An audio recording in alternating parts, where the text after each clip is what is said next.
Okay, we have the green bars, we have the live counter sticking up, so we should now be live, which of course means welcome back to the Storytime Network. We are here with one of our biggest undertakings, I think. It is definitely up there. Certainly in terms of tier list, I think only One Piece characters is bigger. Yes. And that was It's close. ridiculously big. This, we have a nice round 400 entries put together ourselves. We have picked villains that we all know, or at least two of us know, bar one entry down in the E's. Which we will not be getting to this stream. We will almost certainly not be getting to it today. I would be very surprised.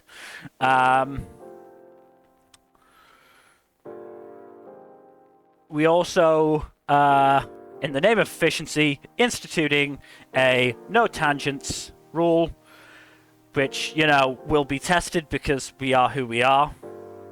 You know, It is just a fact of life. But we have a sound. We won't use it now, but you will know it when you hear it. Yes.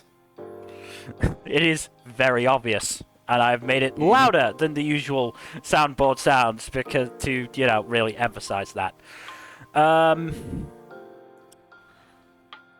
Usual rules apply for our tier lists, S through F, sorry. You want to just change the colors on E and F so that they stand out more? Fine. Yeah, that didn't help. Yeah, that, maybe gray. Yeah, we'll do a lightish gray.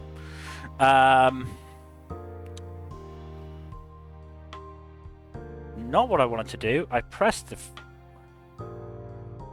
Yeah, that works. There we go. Excellent. Okay. S through F. We've got our criteria, impact, badassery, interestingness, development, as well as, you know, obviously other minor stuff.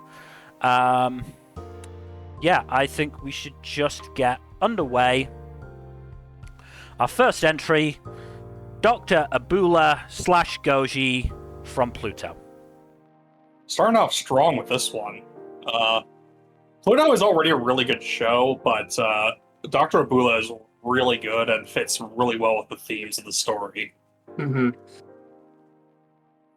Like, he is one of the driving characters of the overall storyline in Pluto, which, yeah, he's not the title character, mind. We'll get to that one in a later stream, but he is one of the primary instigators of the conflict, and his rationale for, well, part of the reason he does so is because of his deeply traumatic past, which gets fleshed out really well. And, yeah, no, there's a lot of good stuff with him. Also, like, there's some really cool twists and turns with regard to his identity and the nature of him and his grudge. Mm-hmm. I'd say at least A tier. I think the same as well. Not quite S, but I think A is pretty deserving for him. Yeah. We'll know more. We'll figure this out as we go along, because, like, this is very early. Yeah, no, there will almost certainly be some switches later down the line, but for now, Dr. Abullah, A tier. Next up, Abel Bluefield, Fena, Pirate Princess. Oh my god, I forgot about this show. You were right to do so. It wasn't very good. It wasn't very good, and Abel wasn't very good. Abel was bad, and he was one of the worst parts of the show because, well, in my write-up for Fena, I equated him as on a level of, or near the level of Sawaki-sensei in terms of creepiness. Oh, God. We have him on here, right? We do. No, I made sure to put Sawaki-sensei on there. He also took out the female pirate crew that was shaping up to be decent antagonists and made the cast a lot more male-focused. I'm saying that's a mark against him. Yeah. It's also a mark against scriptwriter, but we don't have meta villains here. Yeah. And in the end, he got a good ending for himself when he didn't deserve it.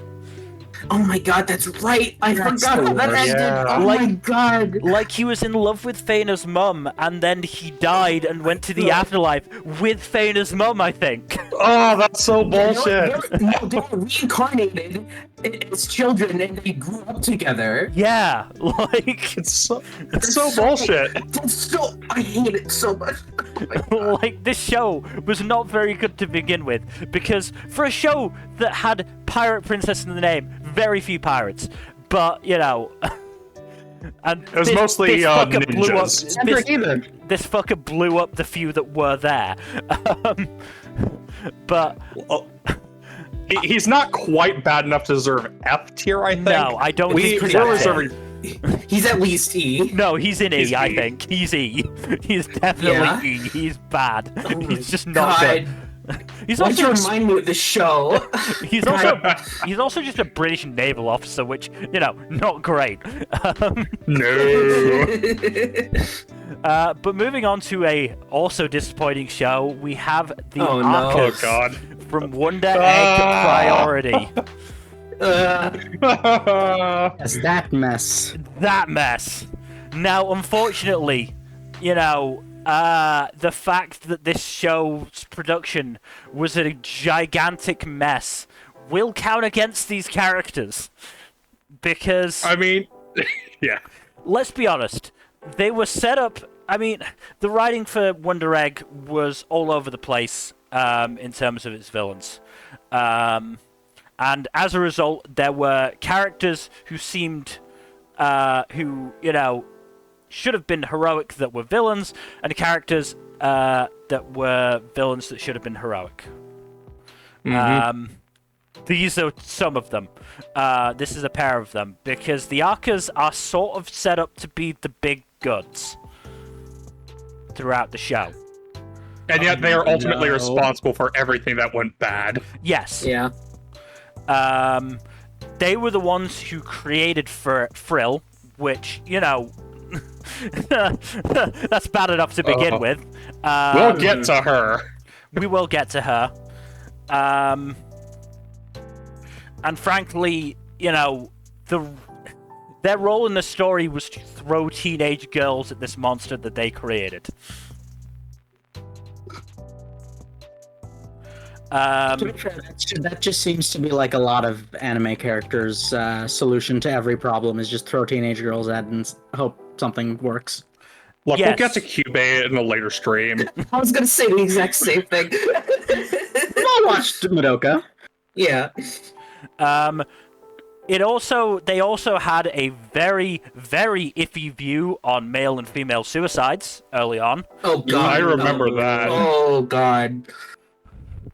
It was something like girls. Men are more likely to commit violent suicide or some shit like that. No, Or it was, no. No, it was something like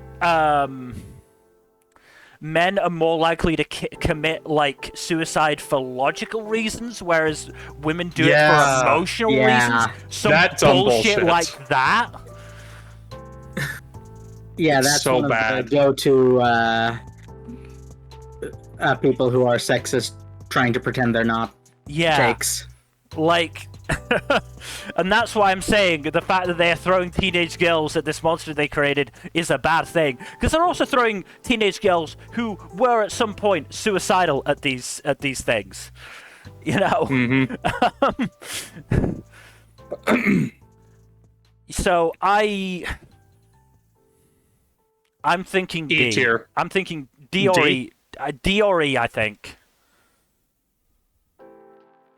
What do you I think, could number?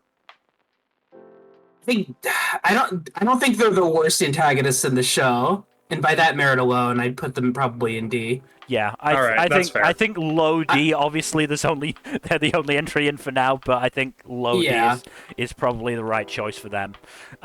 Yeah. Not to mention, again, they are hindered by the fact that the writer tries to treat them as you know, positive characters, and the fact that they didn't even really get any focus until the last 2 or 3 episodes, and didn't even really play a role in the special. Nope. Moving on.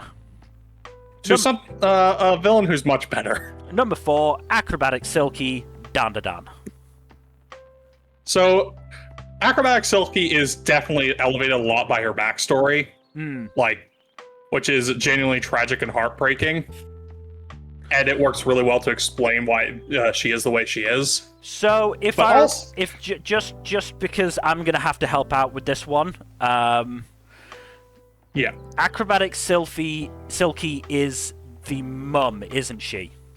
Yes. Yes. Yeah, okay, I'm vaguely remembering what I read of it. Yeah.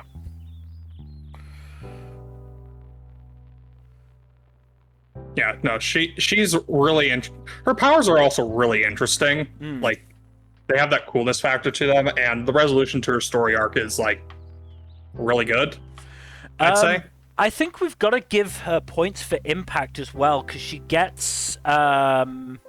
She's the reason that Ira gains powers at all. Gains power and joins the cast, yeah. So, you know, as the inciting incident to one of the main members of the cast joining and being able to take part, I think, you know, we've got to give her points for impact on that. So, I mean, look, what do you think? I'd say probably B tier, maybe low A, but I'd say B tier for now. I think I would agree with B. I think I'd agree with B, because yes, she's got the impact of bringing in a main member of the cast, but at the end of the day, she is a singular arc villain. Yes. We haven't, at least in the anime, there has not been an overarching villain for Dandadan yet. Yeah, but, you know, somebody like Turbo Granny sticks around. Yes. We won't get to her for quite a while. No, we won't. We will not. But let's move on to our next villain, Adam / Shindo Ainosuke, Skate the Infinity. I do love Adam.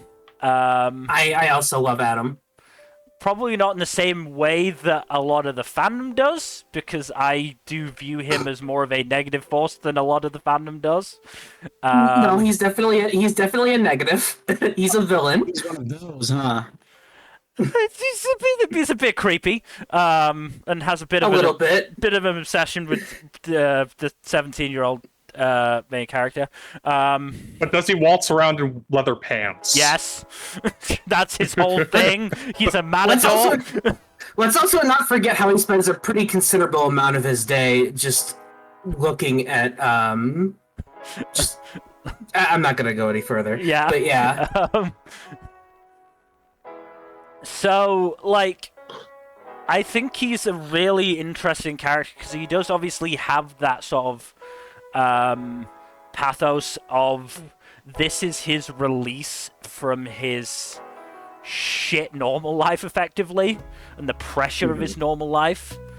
But he obviously takes it too far. He's lost the fun in skating compared to, you know, and has thrown everybody around him away, basically, compared to, you know, Longa, who, you know, Reki sees the fun in skating in terms of that foil. Longa has found this family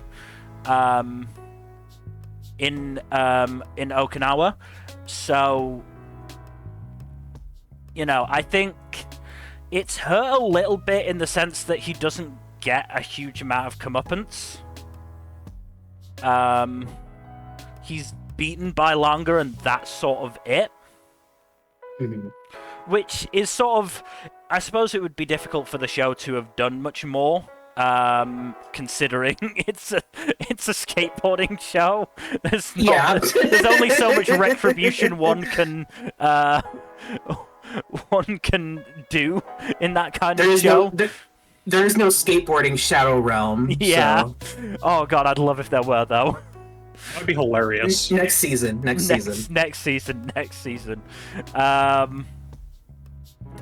I'm honestly thinking B below Acrobatic Silky.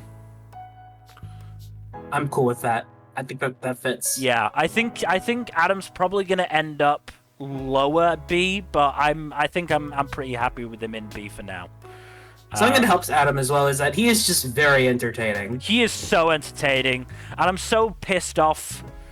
I mean, obviously, I'm pissed off in general for Crunchyroll doing this, like, fucking over David Vold, but I'm especially pissed off because he gave such a good performance as Adam. He gave us the iconic line of, "Hey, bitches and bros and non-binary hoes," just was perfect for the role. I mean, the guy who took over for the OVA was also very, very good, so I can't fault that, but yes, he is a very charismatic character. I can understand why people like him. Yeah. But moving on to Atom Smasher, Cyberpunk, Edgerunners. So the thing with Atom Smasher is he's not in Edgerunners very long, but he also butchers like half the remaining cast. Yeah. My memory of him is that he is more of an overwhelming force than anything else. So Yes. I do have some comments on this from a somewhat different perspective, in the sense of I am familiar with both the anime and the game. Right, Mhm. okay. And Yeah, he is same. he is a classic example of he shouldn't have, like, I understand why he's there, especially because of the ending that the anime was going for, but also he suffers from being a tie-in to the game in many ways, because he's in the game as well. And if I feel like you are going to have a different opinion on him, depending on if you watch the anime first or play the game first. Okay. Because in the anime, he's this, like, he is the insurmountable, unstoppable force, right? Yeah. In the game, he's just a boss you kill. That is that is fair, and that is an interesting perspective.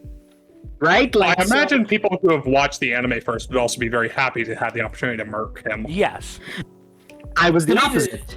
To be fair, when you first meet Atom Smasher in the game, and you're in the middle of a stealth mission, basically, you're hiding out, and you see him walk in, and it's like, holy shit, who is that? Who the fuck is Atom Smasher? He's very, like, intimidating. That is always the case.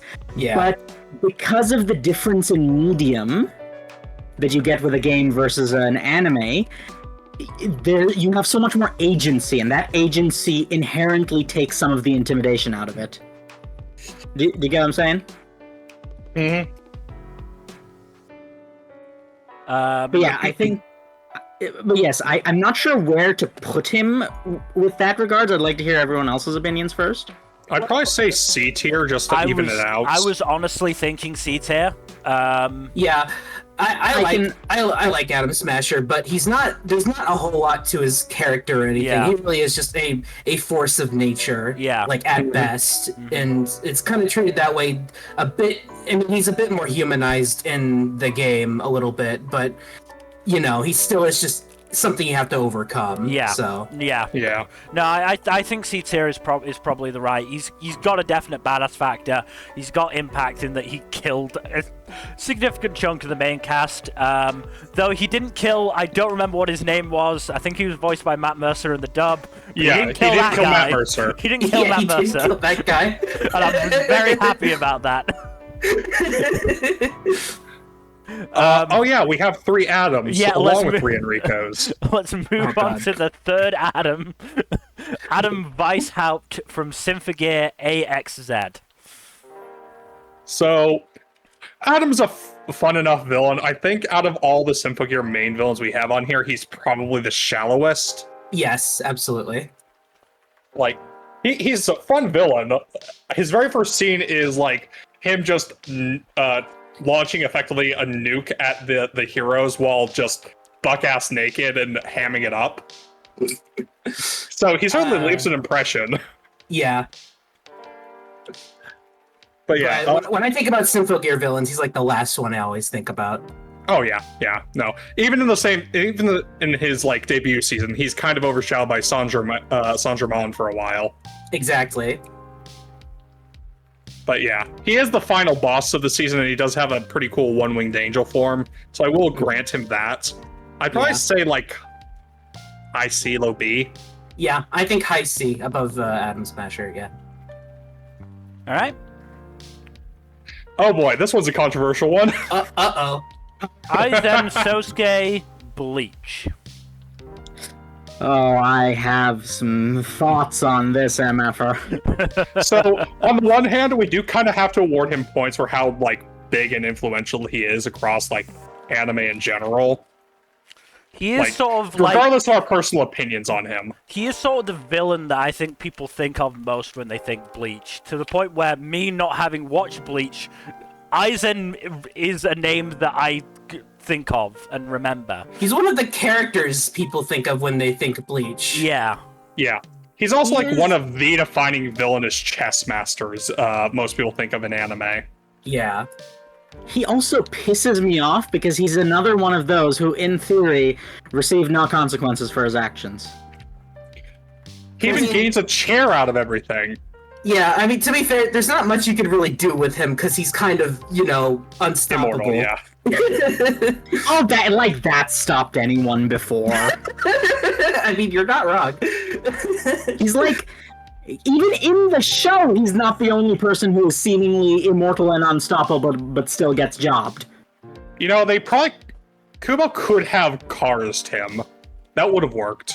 Oh, yeah. Also, he could have just, I wouldn't have even minded a redemption arc, because if you think about it, he has a pretty low body count. Yeah. Most of his worst actions are just, stabbing people in the back and fucking them over, not, I mean, yes, more horrific crimes you associate with shonen big bads. He emotionally traumatizes a lot of people, and he was going to do a light genocide, but he didn't actually succeed at anything. Really. So you're saying attempted genocide isn't as bad as actual genocide? We're gonna get onto actual genocide in the next stream. Oh yeah. Oh no. We have several. But yes, I still think Aizen does deserve some points for his influence and his overall status within the story of Bleach. Because he is a very impactful antagonist. Not just the story of Bleach. He has informed so many future, because Soul Society arc was early on, and his reveal informed so many, you can see his grubby little butterfly condom fingers in in a lot of the antagonists that came after him. So just on the medium as a whole, he is hugely influential, even ignoring his source material. So he gets points for that. I kind of just love one of the reasons the Soul Society arc is probably my favorite is just because of the whole mystery behind who killed Aizen, and of fucking course it was Aizen the whole fucking time. But just seeing him pulling the strings, it's such a mind blowing reveal when you first see it. It was me, Rokia. It was me all along. You got to see it coming, and it was actually that was when Bleach still had good writing. So it was genuinely well done. Right, I think we need to come to a decision here. Minimum B. I'd say B. I'd say A. I can also agree with A, low A. High B, low A. Yeah, bottom of A seems reasonable. All right. Okay, let's go. Akatsuki, Hyouga, Dr. Stone. Oh boy. Just before we get started, who here knew that Hyouga's last name was Akatsuki? Because I didn't until now. Not until you actually put together the list. Yeah. I also was unaware of this. Yeah. Called Akatsuki. Whatever. Yeah, I mean, Hyouga is interesting because for the Stone War arc, he is very much the dragon for Tsukasa. Yes. But by the end of the arc, he is actually the threat. Because ideologically, he is more rigid than Tsukasa. Not just more rigid, also more ruthless. Yes. So to be fair, that was not necessarily unpredictable simply by virtue of the fact that Tsukasa was always set up to be ambiguous or outright redeemable. Yes, Yes. no, absolutely. But it's just an interesting way of doing it, I think. You know, technically speaking, almost all of the villains in Dr. Stone are redeemable except for one that we will get to eventually. Hi, Barra. That You can't really creepy redeem that guy. motherfucker. No, it would be very difficult. Yeah, I mean, and Hyouga obviously does come round, and there is that sort of interesting portion while the group is fleeing from Stanley of how much can we actually trust him, and he does actually, you know, come through for them. You know, It's real interesting. he ends up giving his life along with Kohaku and Tsukasa to destroy the radio, even if he does get better in the end. It's the thought that counts. Spoilers for Dr. Stone, I guess. We maybe should have said that, but I think There should be a spoiler warning, but like that's kind of implied. I think we're talking yeah. about Tier list. It's kind of unavoidable. I think you have to sort of understand that we're going to be talking about the entire the characters as much as we know them, and you know, Dr. Stone has been finished for a good few years now.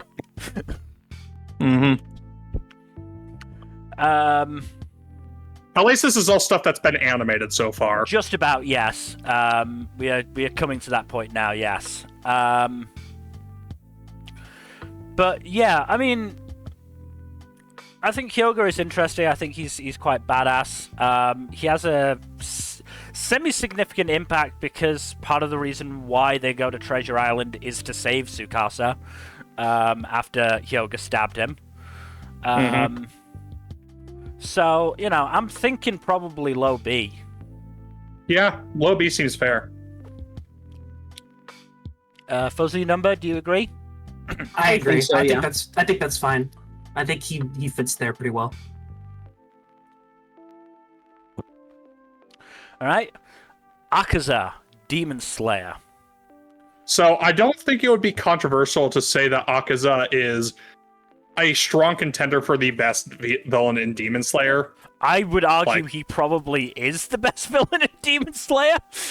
The only one that really contests him is Kokushibo, who we don't have a list. I forgot how good Akasa's backstory was until Yeah. I watched the movie recently, and it's actually really good. So yeah, I'm gonna agree. I would He's probably say- the best villain. I would say his backstory is the only demon one in sort of that last third to a half of Demon Slayer that actually manages to work. Yeah. I think Kokushibo's also works, but I do think Akaza has just more of an emotional punch to it. Yeah, and Yeah. I think it helps because we are already invested in him as a villain, considering he took out Rengoku. Yeah. Yeah. Out of all the upper moon demons, he's the only one that really has multiple arcs where he's a major presence. Yeah, they tried to do the same thing with Upper 2 and having him be the one who took out Shinobu's sister, but it just didn't work as well. He's too much in the background. Yeah. And I think the other thing is that he just has a more one of the biggest problems Demon Slayer had was its obsession with giving every single character some sort of sympathetic backstory. Yes. All of them. And the problem is, with some that's fine. Yes. But there are others where, two, no matter how sympathetic you make his backstory, he's still a dick. Yeah. Whereas with Akaza, he's affable enough that is actually, workable. Yes. I I think. think it also helps that he is basically, aside from Muzan, he's the only villain that's not one and done. Yeah. Yeah. He's the only villain that appears in more than one arc as an actual threat. Well, the other upper demons, they do appear after upper 6 get killed, but that's just a meeting, not an actual that's strong what I mean. arc presence. They don't appear as a threat to the characters. They appear, but they're not a threat to the characters until they turn up, and then they're summarily killed. So, you know, he's incredibly badass. He has that amazing fight with Rengoku in the end game of Infinity Train. He has a really good fight with Tanjiro and Gyu. Gyu, that's it. Gyu. Gyu in the end game. Your robot Yes. hard mill. I thought it was just me, I was thinking the same thing. Yeah, you're kind of roboting. Okay. which is not great because he's the one streaming. Yeah, let me just quickly we still got green bars, so I'm counting that as okay. Oh, Jesus. This is worrying. Oh boy. You're roboting super hard. Right. Okay, yeah, I've got red bars on Not any Discord. Okay, Nope. I'm just going to disconnect and reconnect on Discord very quickly and hope that fixes it.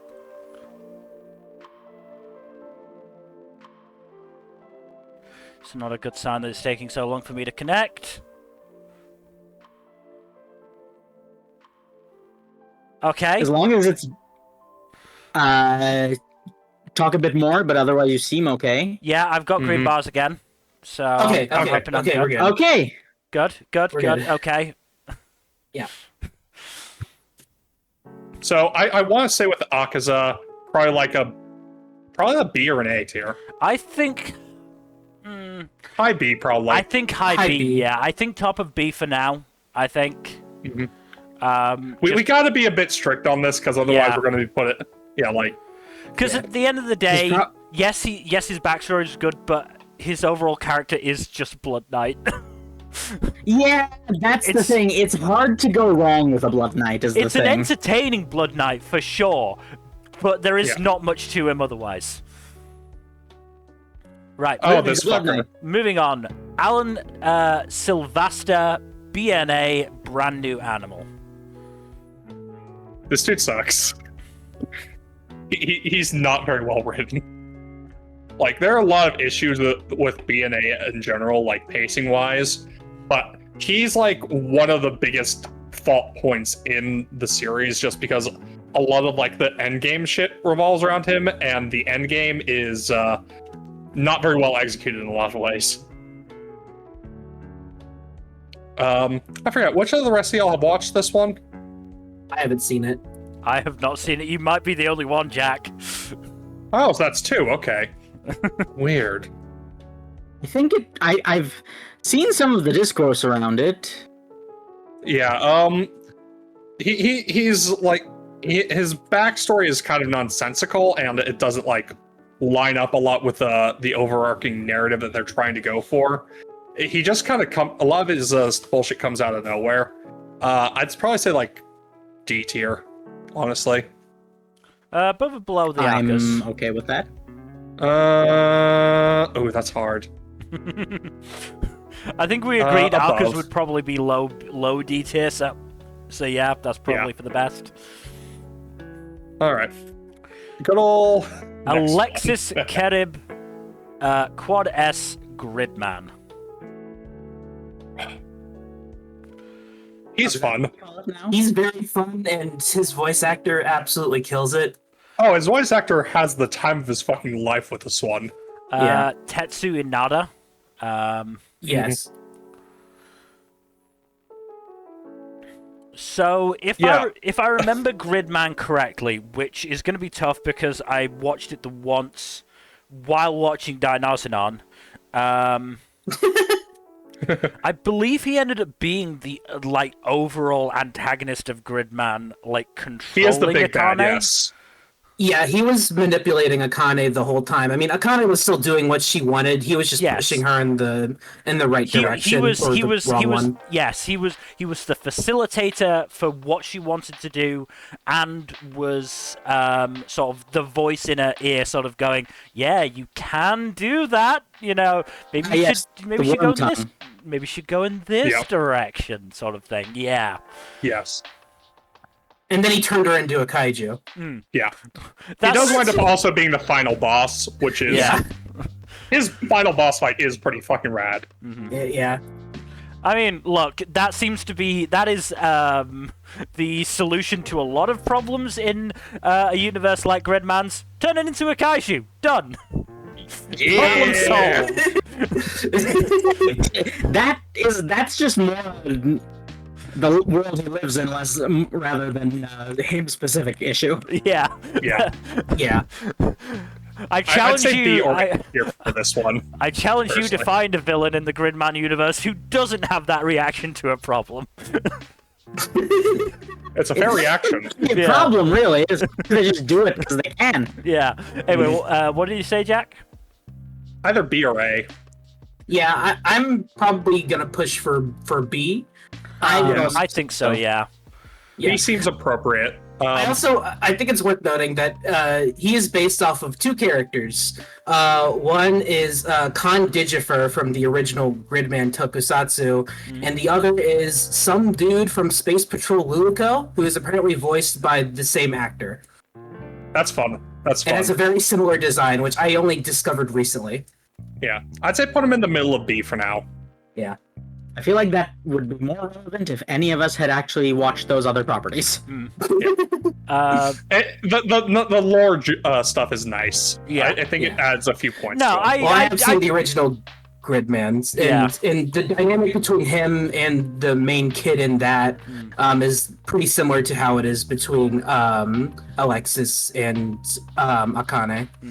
No, I do agree that the little details can help, because I think learning the history of Dandadan ended up helping my enjoyment of the show. So I can definitely agree with that. That's one of those shows where technically you can watch it without the original context, but it adds to it too. Yes. Yes. It Context. absolutely does. Yeah. It doesn't subtract to not have seen it, but it adds to have seen it. Yes. Yes. Yeah. But moving on to Algard von Palletia, Yeah. from Palletia. the magical revolution of the reincarnated princess and the genius young lady. Is this our I first? don't remember Algard's him very interesting. well. I read I read the original source material a long time ago, but yeah, I'm kind of just like, it's been a while. That's an old series that only recently got an adaptation. Also, is this our first Honestly- isekai villain? I think so. Yes, but he's from one of the good isekais, so It's so from what I remember of that series, the antagonist doing things wasn't really what it was about. You know what I'm saying?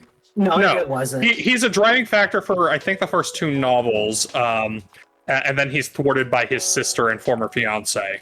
Yeah, it's one of those things where, yes, he's there, but, like, even as the antagonist, he's not really that important. Can I just? He's not important, but I think he's interesting. Can I just check something?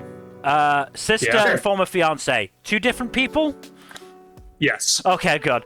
I understand the need for clarification. That is not always the case. Yeah, I Yes. just needed to. I needed Especially to with make sure. royalty, yes. Yeah, I really Yes, needed to make especially with sure. royalty. Yeah, you're British. You should be very familiar with this concept. No. Our fucking, royal family tree is a branch. Yeah. Anyways, I think Algard's actual motivations are interesting because they play into the protagonist and her actions and decisions, and just overall, both his feeling of inferiority to her and her mutual feeling of inferiority to him, and how those two play off each other makes for a pretty interesting dynamic, I think. And it also helps that while he doesn't get redeemed at the end, he does get sent off to prison for fucking things up. Or exiled, I think it was. Does he lose points because the patriarchy? No, because he's not at fault for the patriarchy, and he's not really trying to sustain it either. Yeah, but he does benefit from it a lot. He does, but he's angry about it because he thinks his sister is better than him and should have been put in charge over him.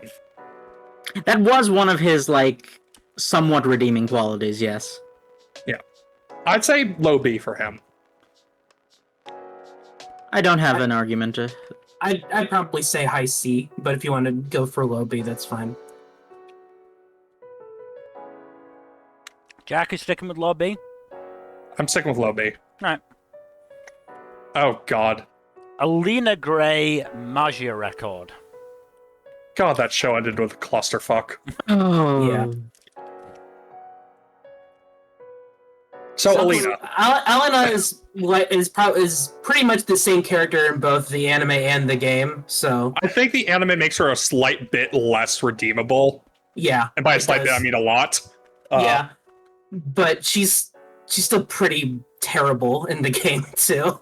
Oh, she is a deeply unhinged and awful person. She has a sassy hat. Source material. It's not surprising. No, I love her design. Her design's great. Like, honestly, a lot of these villains have really good design so far. We haven't really talked about it, but yeah. And she fights with like weird cube magic. It's cool. Yeah, it's pretty cool. That said, like, her motivation isn't like super interesting at all. It's pretty shallow. She's a mad artist. Yeah. Okay. I'd say high C. Yeah, Yeah. I think that's as high as you can reasonably put her, simply because, as Jack said, her motivation just isn't that interesting, right? Like, it's fine, right? It's the Blood Knight problem, Yeah. where as good as the character, no matter how good the character is, a Blood Knight is always just a Blood Knight, right? Same here. Yeah, you have to add some layers to it to make it interesting, and that's not really the case with Alina. She works, but the other wings are more interesting. All right. And also less villainous, which is why they're not here. Yeah. Let's move on to a big one. It is All for boy. One / Shigaraki Zen from My Hero Academia. Oh boy, where do we even start with All for One? So I don't know if y'all remember this conversation, but I do think the point was decent. Why did someone not just like execute him? I'm pretty sure they either decided that they were trying to like have him actually tried in court, or maybe they just outright couldn't kill him. That the latter seems more likely, but even then, it's just like I think I'm not. I have no idea if this is ever given as a reason, but my thought process would be they don't know what quirks he's got, and they don't. He's already basically survived death once. They don't want to basically, kill him, throw him away, and then him to come back again. Not to mention, I think they also mentioned wanting to at least try to get back some of the quirks he's stolen. I see. Okay, Because makes sense. obviously, at the very least, he had one of the Wild Pussycat's quirks.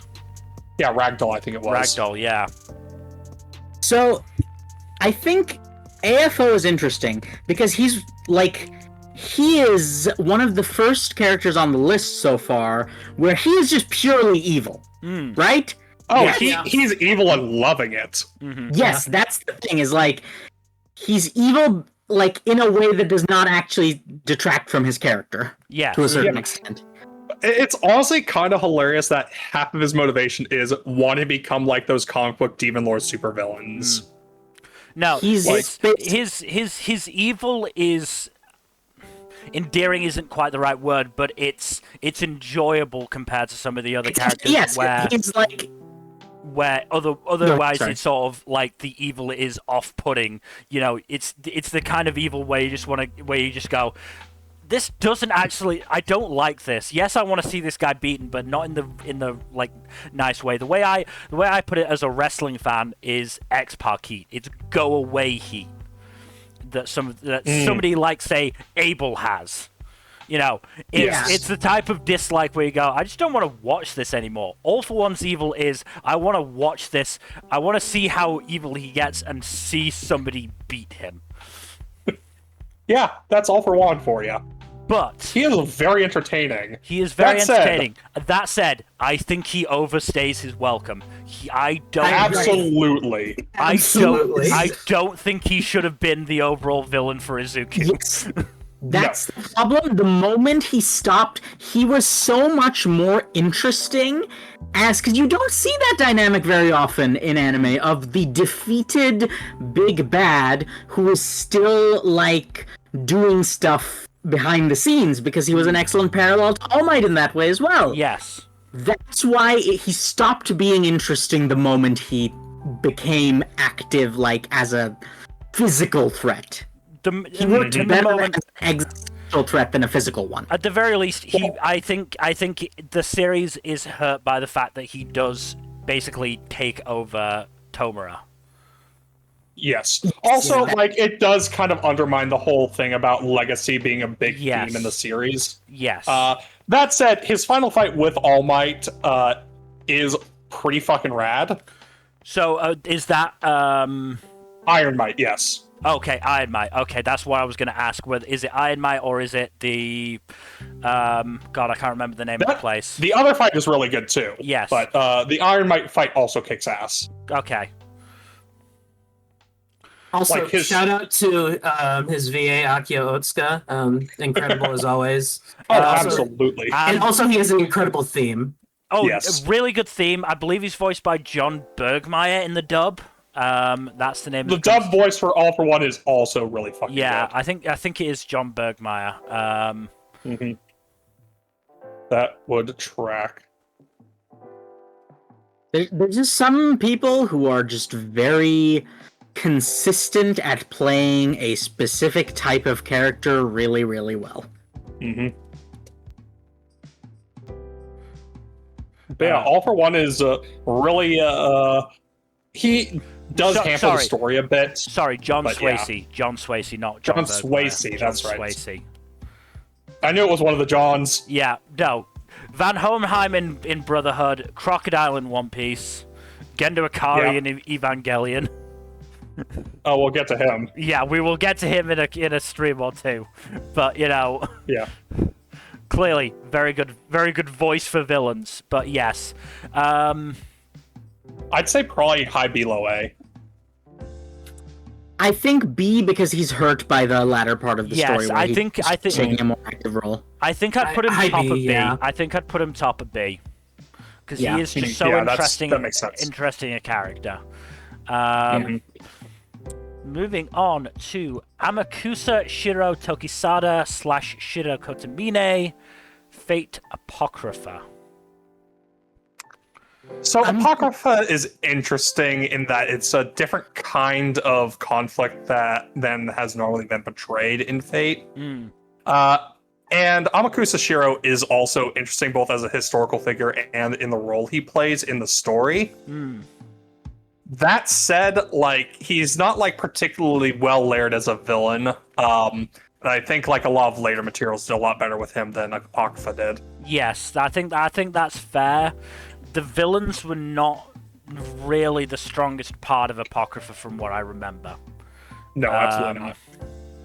And Well- he's the main villain of the second half, if I remember correctly. And He's the overarching villain and the primary villain of the second half. Yeah, Yes. because he sort of comes in and takes out the primary villain of the first half, doesn't he? Yeah, Darnik. But overall, yes, there's not a huge amount to him. If I remember correctly, he's badass for sure. I mean, it's very interesting that he is a servant in his own right that has become the master for a bunch of other servants, if I remember correctly. Yeah, it's not a dynamic that's been explored much outside of, I think it's the OG Fates. The thing is, though, Fate, if it's got one thing, it has hype moments and aura. It absolutely so does, yes. And I'm gonna be real with y'all. I have trouble keeping my Fate straight. Well, that's because a lot of them just aren't straight, for one thing. I mean, Yeah. Apocrypha had a Stolfo, so Apocrypha introduced Astolfo. yeah. But basically, these people show up in so many different forms, in so Yeah. many different series. They're inseparable fair. from there's so many Yeah. versions of them, and they're all inseparable from each other in my mind, simply by virtue of the fact that they're the same dude, but also Yeah. they're a different dude. Yeah, no, that's fair. I mean, just from what I remember of when I watched Apocrypha, which is probably coming close to a year ago now, and a lot of anime in between, my instinct is probably high C. I'd say high C, either above or below Alina. I'm tempted to put him above her. That's fine. That's fair. Not knowing Apocrypha Alina, just- obviously, but Divisive series in general, just Oh, by absolutely. virtue of its nature. I mean, it was an enjoyable series, but 24 episodes was not enough time for its huge cast. No, it was not, no. But we should move. I heard the manga is a fair bit better. We should move on Does to not our surprise next me. villain. Ami Amy Kiriwo from Welcome to Demon School Iruma-kun. So I know you have Yeah. opinions on him. I do not like Kiriwo very much. I honestly think that the arcs where he has been the villain have been the weaker ones. Certainly his introduction arc, I think, ended up being probably one of the weaker. Probably ended up being the weakest arc of season 1. Him coming back in the theme park was slightly better, but even then, I don't, I'm just not that impressed by him. Not to mention, he is basically, the lackey for a bigger scope villain. Who we will get to later this stream. Yes, okay, we do have him on there. I could not remember 100% for a second, and then I looked at the list. So, I will say this to the start. I am probably the person who has consumed the most Iruma media, or earliest person here to consume Iruma media. I am going to abstain from most of this by virtue of the fact that I'm aware my opinion is unpopular. What is your opinion? Let's at least get it out there. Well, on Iruma as a whole, I was I'm like more reading meaning Kiriwo, but yeah. Okay, so he's just forgettable, as far as I'm concerned. He's just like not that important in the grand scheme of things, and he's not very interesting when he shows up. So that's not that's not that unpopular opinion as you've heard me talking about Kiriwo. No, I was more talking about the. I'm sure I won't have unpopular opinions on the villains. It's the protagonists where my opinions are unpopular. Right. But yeah, my instinct is probably. I'd say top of D for now. Yeah, I think I was gonna say low C, high D. I think D is fine. I also put my vote in for D, for what it's worth. I think there's an element of he's meant to be a foil for Iruma, and I don't think it works very well. It does not. It does not. Angela Ann Huel from The Witch and the Beast. I'll let you take lead on this one, Mill, because you have the most experience having read past the anime.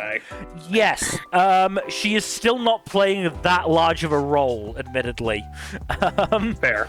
Though she did. She does seem like one of those in the background type villains for a while. The issue. Definitely one of. Okay, go ahead, Jamil. The issue is she is just so damn strong. Like, the one time we actually see her, yes, Guido is, hurt and hindered by a shaft not fully healing her injuries, but Angela still curb stomps her, and, it's implied that it would very much require Guido's true form to even stand a chance against her. And so that's. So you're saying that Angela is the strong? She is the strong, and it precludes her playing more of a role in the story. Now, she is playing a slightly more active role in the story past the end of the anime, because she is actually, she's inciting Ashaf and Guido to go places. And, she's working with the villains there. The arc after the anime ends is in Vampire Land, and she's working with the Vampire Queen there. Interesting. I haven't quite finished that arc because I've ordered the wrong fucking volume. I should have ordered volume 8 and I ordered volume 9 instead, so I'm having to wait for volume 8, which I do now have. I just haven't had a chance to read. Yeah, okay. Rant over. Yeah, I can't go. I can't. Yeah. The problem with a series like that is that it's a long runner. Yes. Right? Like, it's much slower paced, and as a result, you cannot just... A season of anime is not going to be enough to tell you anything. Mm-hmm. I'd honestly say C tier just because we don't see much of her. Yes, I think top of C tier for the badass factor, and the fact that she is interesting because she is called the Immortal Witch. She body jumps, and she was in Guido's body in the past. Interesting. So, I think there's a definite interest to her. She's badass, but in terms of impact, it just isn't there yet, and we just don't know enough about her yet. Because that's the problem with these characters, is when you have a character who is established as the super strong, power-ceiling character, you can't have them do too much too early, or it defeats the point. And you can have them showcase a little bit of their power, but yeah, if you tip your hand too much, yeah. I mean, in a series like this, what I can see them doing is sort of going back through her history and learning about her that way.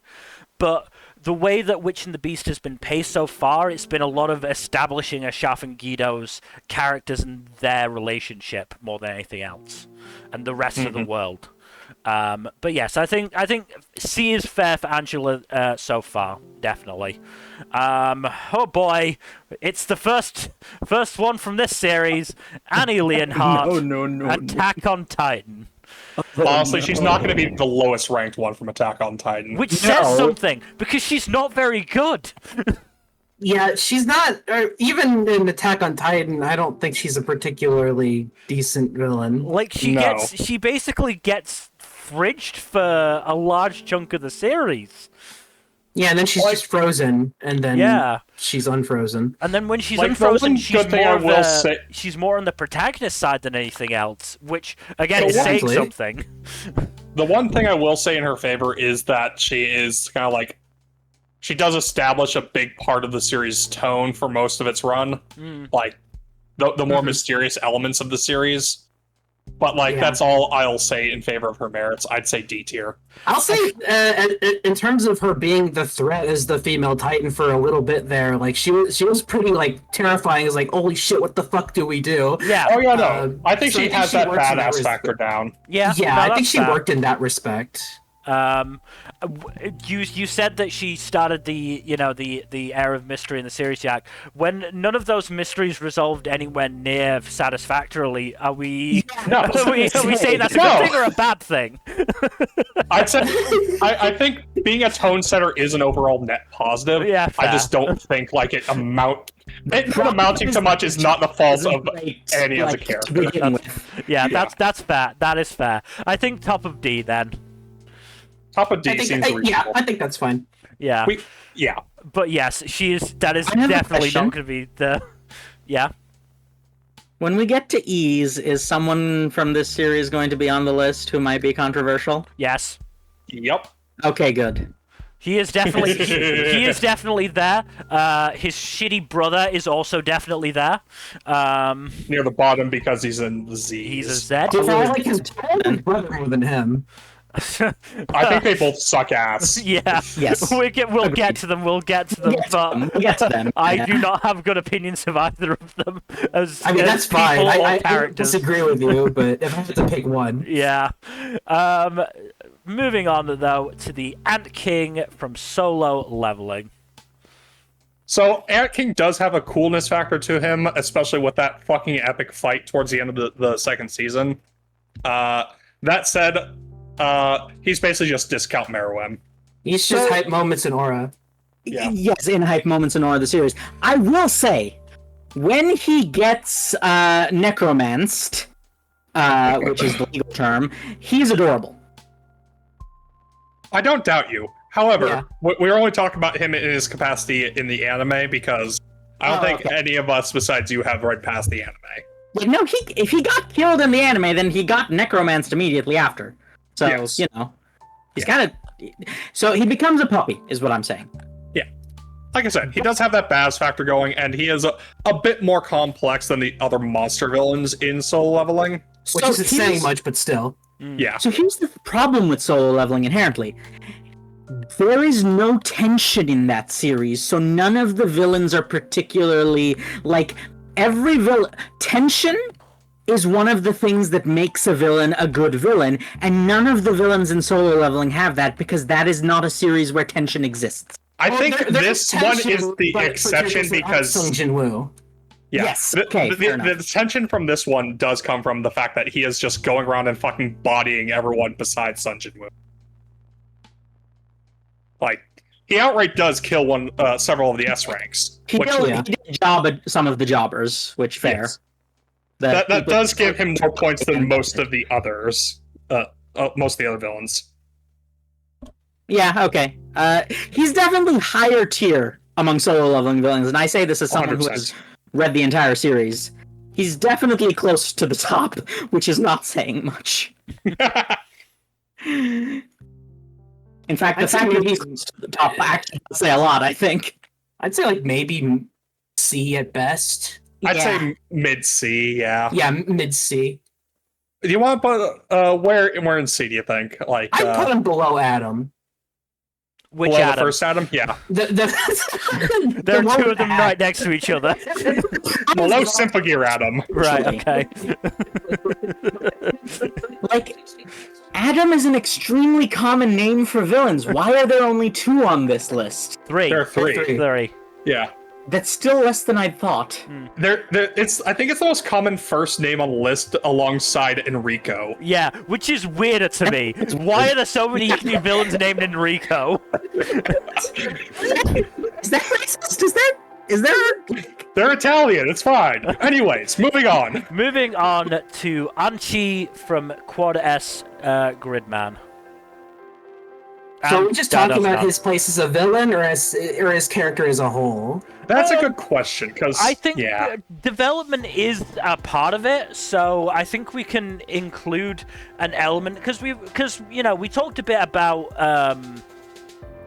Hyouga after he stopped being an overt villain in Dr. Stone. So I think we can talk a little bit about Anchi and his role in Dandadan and then Gridman universe as a more heroic force. Okay, I still haven't seen Gridman Universe. Neither have I. I mean, he's great in that, but he is just more the Anchi we know and love. To be fair, he's great in Dandadan. I really liked him in Dandadan. Yeah, no, he's he has really like fun. the hypest moment in Dandadan where he just pops in and it's like, holy shit! Yeah. Holy shit! Yeah.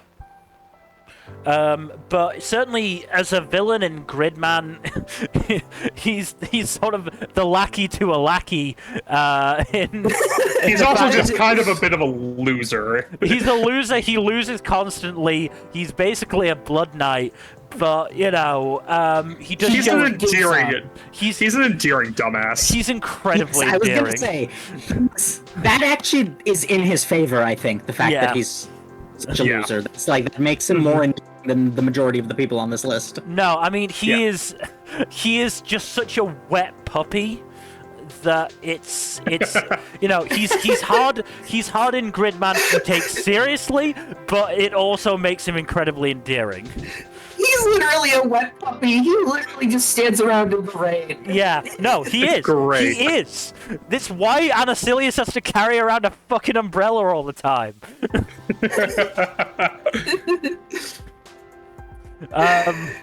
Rika even finds him and feeds him like he's a wet puppy. Oh Yeah. my god. Yeah, no, genuinely. I think B or C, probably. I think B. I'm maybe not that high in B, but I think... Yeah, I would say just from the I'd say below Hyouga. Yeah, no, I think that's fair. I personally just like him more. He's more likable, but that's that doesn't necessarily translate to good character. I think Hyouga is probably more effective as a villain, and that probably brings him just that little bit above. But yes, no, Anchi is great. I really like him. He's a really fun character. He's one of my favorites in that whole franchise. Yeah. So. Yeah. Speaking of likable not translating to good character necessarily. Anthony from Orb on the movements of the Earth. I apologize for the picture. He's not in good lighting for most of the show. Yeah. He's also just he's a massive piece of shit, but he is an entertaining piece of shit. He is very much symbolic of the hypocrisy of the church. I was gonna say, does he lose points or gain points for being part of the Catholic Church? I think he gains points just for working well as an allegorical character for the church and its overall corruption. Yes, he is the corrupt part of the church. He is the hypocrisy, because he is so zealous about taking out anybody who talks about the Earth being round and that philosophy. But as soon as Draka comes to him and makes it worth his while, suddenly he's on board. Suddenly he changes his whole philosophy for it. And is totally willing to throw a certain other someone under the bus in order to help himself. Yes. Having been, almost more zealous than Nowak was. Nowak was more of a true believer, but Anthony pursued this policy of torturing and killing anybody who espoused heliocentrism more than Nowak did. But again, he completely just switches away from that as soon as it becomes worthwhile to him. So, no real life parallels there whatsoever. No, again, absolutely not. He's a really interesting, allegory for the hypocrisy of the church. The only problem with him is the show he's in. You don't like Orb? I have a lot of problems with Orb. But we're not talking about that. Yeah, this is not the place to litigate that, really. So, yes, he loses points with me personally just because of the show he's in. But otherwise, yeah, he's very good at being who he is more of a plot device than a character, but in his case, that is what he needs to be. Yeah. I'd say probably B tier, maybe A tier. I'd say B tier. I think B tier. I would say B, yeah. I don't think he's necessarily influential enough for A. Because that's fair. At the end of the day, he is mostly just sort of there in the background doing stuff. I think Nowak will probably merit a higher. That's kind of it. Yeah. I think Nowak is going to merit a higher place. Nowak is definitely the more present villain of the show. Where do you think this guy should go, then, in B tier? I'd probably put him above Skate Adam. Okay, that's fair. That's my instinct.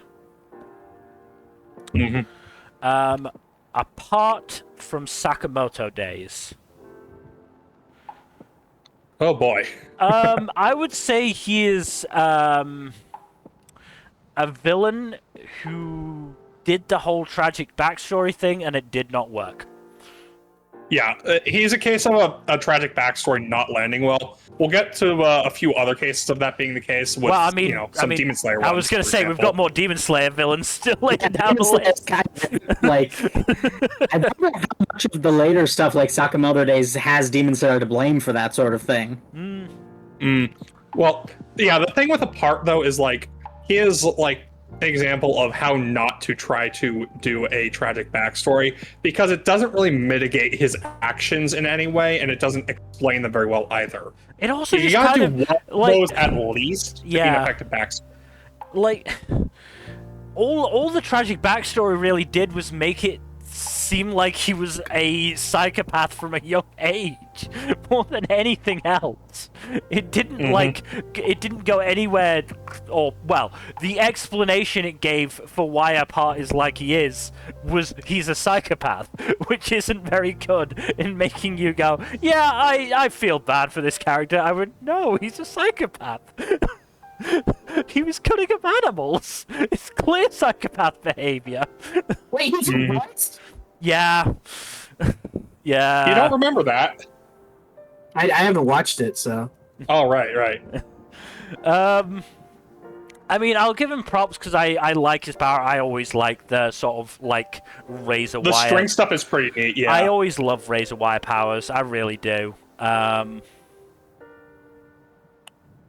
Doflamingo's probably going to rank pretty high, isn't he? Yeah, probably. I mean, even apart from his power It's on set, even apart Yeah. from his power set, he's probably gonna do that. But Yeah. yeah, I mean, I don't know what impact he has later in the story, but he doesn't even really have that huge an impact in his arc. From what I've heard, he kind of just disappears from the story. That doesn't surprise me. He's not that interesting. I'm thinking low C. Low C, maybe high D if we want to feel particularly mean. I don't feel that mean. I'm thinking probably either above or below Atom Smasher. I'd say above Atom Smasher, but just because he has cooler powers. That's fair. That's fair. Yeah, no, I'd agree with that. Apollo from Is It Wrong to Try to Pick Up Girls in a Dungeon, aka Dan Machi. He's such a fucking creep. I don't remember him very well. He starts a war game with a Hestia family because he wants to poach Belle for very strongly implied sexual reasons. Ugh. Oh. And it's implied that he has sexually abused at least a few members of his familia. Oh. Also, like, some of them have, like, hardcore Stockholm Syndrome for him. So F Oh. tier is what you're telling me. He's not very well written. He's pretty generic as a villain in Danmachi. He's, out of all the ones on here, I'm pretty sure he's the least interesting. So Yeah. F tier is what you're telling me. Yeah, I'd say either E or F. Probably F. Remember the standards we had for our Batman tier list. I feel like that warrants an F. Yeah. But yeah, I mean, I'm I not do sure. think that there are some villains who have done sex crimes on this list that do merit higher placement than F tier. But yes. But if you do sex crimes and you don't have any sort of other redeeming factors, F tier is where you're gonna go. Yeah, no, exactly. That's fair. It's also like I do not like it from a meta perspective. A character who is like, you know, I believe the trope on TV tropes is depraved homosexual, which is just not. It's the year of our Lord 2025. We should cut that out at this point. Mm-hmm. Arlong from One Piece. S tier. Okay, no, but I don't know about S. I love Arlong, but yes, he is a direct result of other characters, and as a result, while he does have a lot of early game influence, I think because he is himself more of a product than a cause, I feel like he does lose points for that. I think if we would There is just... also the fact that he is pretty instrumental in a lot of of the character development towards the end of East Blue. Not to mention he fits very well with the Maddox Round Fishman and comes back in a very interesting way in the backstory of Fishman Island. I He agree. also. Okay, go ahead. Well, what I was gonna say is I think if we were judging Arlong on just pre-time skip One Piece, I think there'd be a decent enough argument for S tier. I think as a whole, I think he does probably drop down into A. That I can understand, yes. Because at the end of the day, he is just sort of like the loser result of what was his fucking name? The captain? Fisher Tiger. Fisher Tiger's crew. Like, I was also gonna say something. What's awkward about him is, wasn't he not one of the freed slaves? Wasn't he someone who joined afterwards? Yeah, he was from the slums, but he wasn't a slave. So Same yeah, with Jinbei. yeah. So in that case, it's even worse because he literally was like part of a crew that was primarily composed, the first generation of which was composed of freed slaves, and then he just later enslaved an island. Yeah, he's still not as bad as Macro, though. No, but it's still bad. yeah. Yeah. No, I think A tier is what I'd go for. Just I'd say for, low A. yeah, for influence alone. Yes. Yeah. Because he is absolutely a really good villain. Like he is the first truly big villain Whereas, I'd class somebody like Mihawk as more of an antagonist, and Buggy is more of a joke at the time. What? I love How Buggy. dare you speak of the goat like that? I love Buggy, but come on. No, you're right. In, but still. in East Blue, he's not that much of a factor. It's only when he comes back in Impel Down and he truly starts to fail upwards that Wow. the Buggy we know and love really becomes a thing. But, Arlong is the first really, really big threat. The first one with truly, proper attachment. He's not going to be the highest.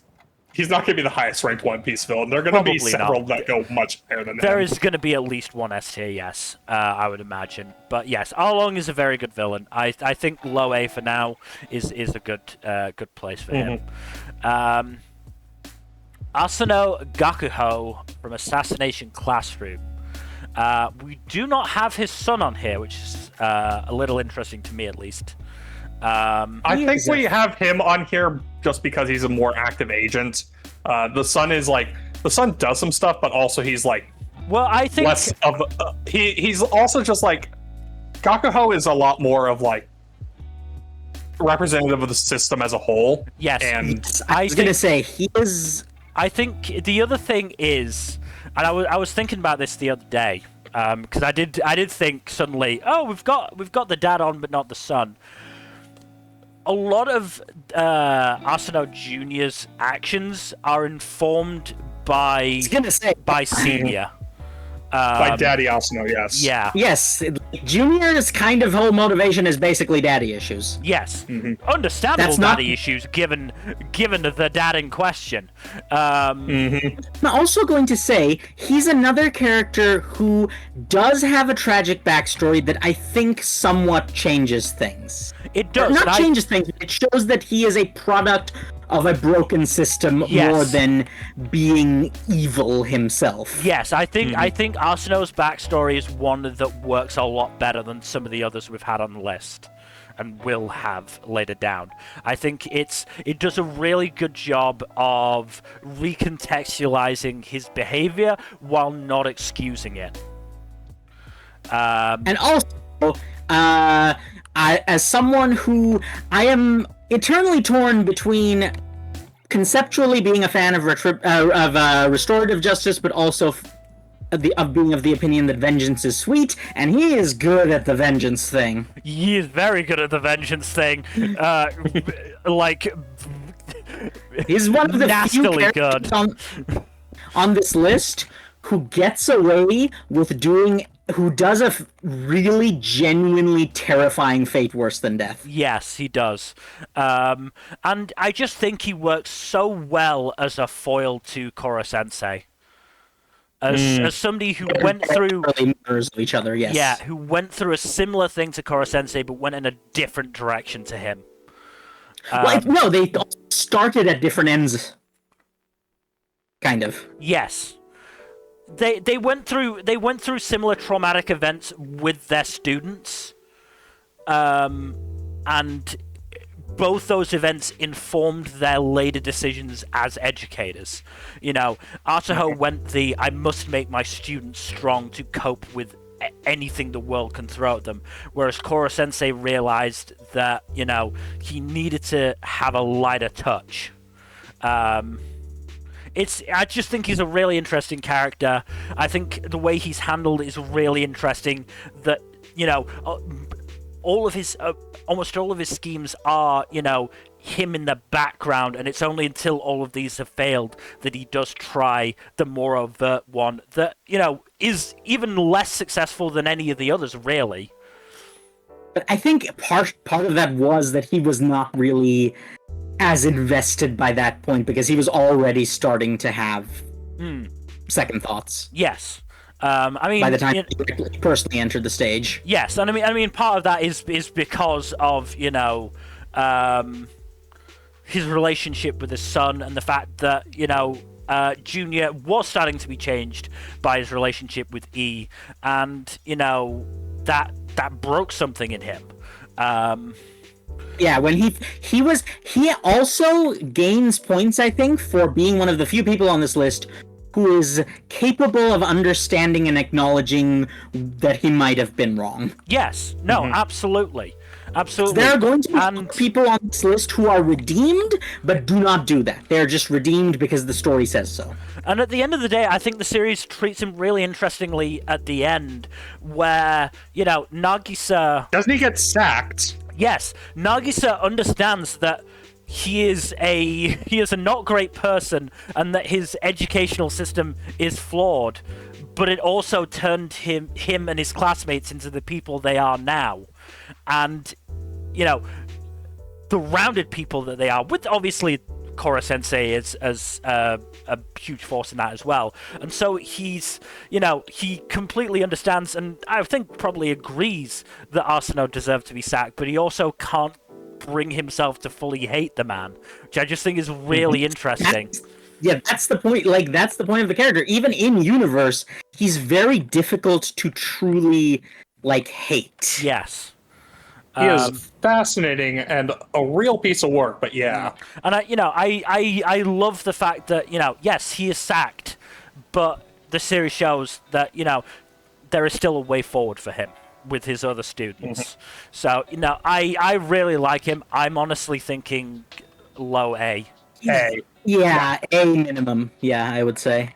Because I just think he's such a complex and interesting character, and he probably is honestly the best villain in Ass Class to a certain extent. I don't think anyone's going to like fight you on that. Yeah. No. I mean, where would you guys like to put him? I'd probably put him above Arlong. All right, I'm absolutely happy with that. That's like okay with me. Yeah. Asebi from Yatagarasu, The Raven Does Not Choose Its Master. Oh, as a villain, I love her. She is really stellar. good. Yeah. She is. I will say there is insidious, one point against her. We don't really see her actually operating as a villain very much. That is fair. Like, a lot of it is... It's kind of a consequence of being a twist villain. Yes, a lot of it is retroactive in the reveal that the prince, stages.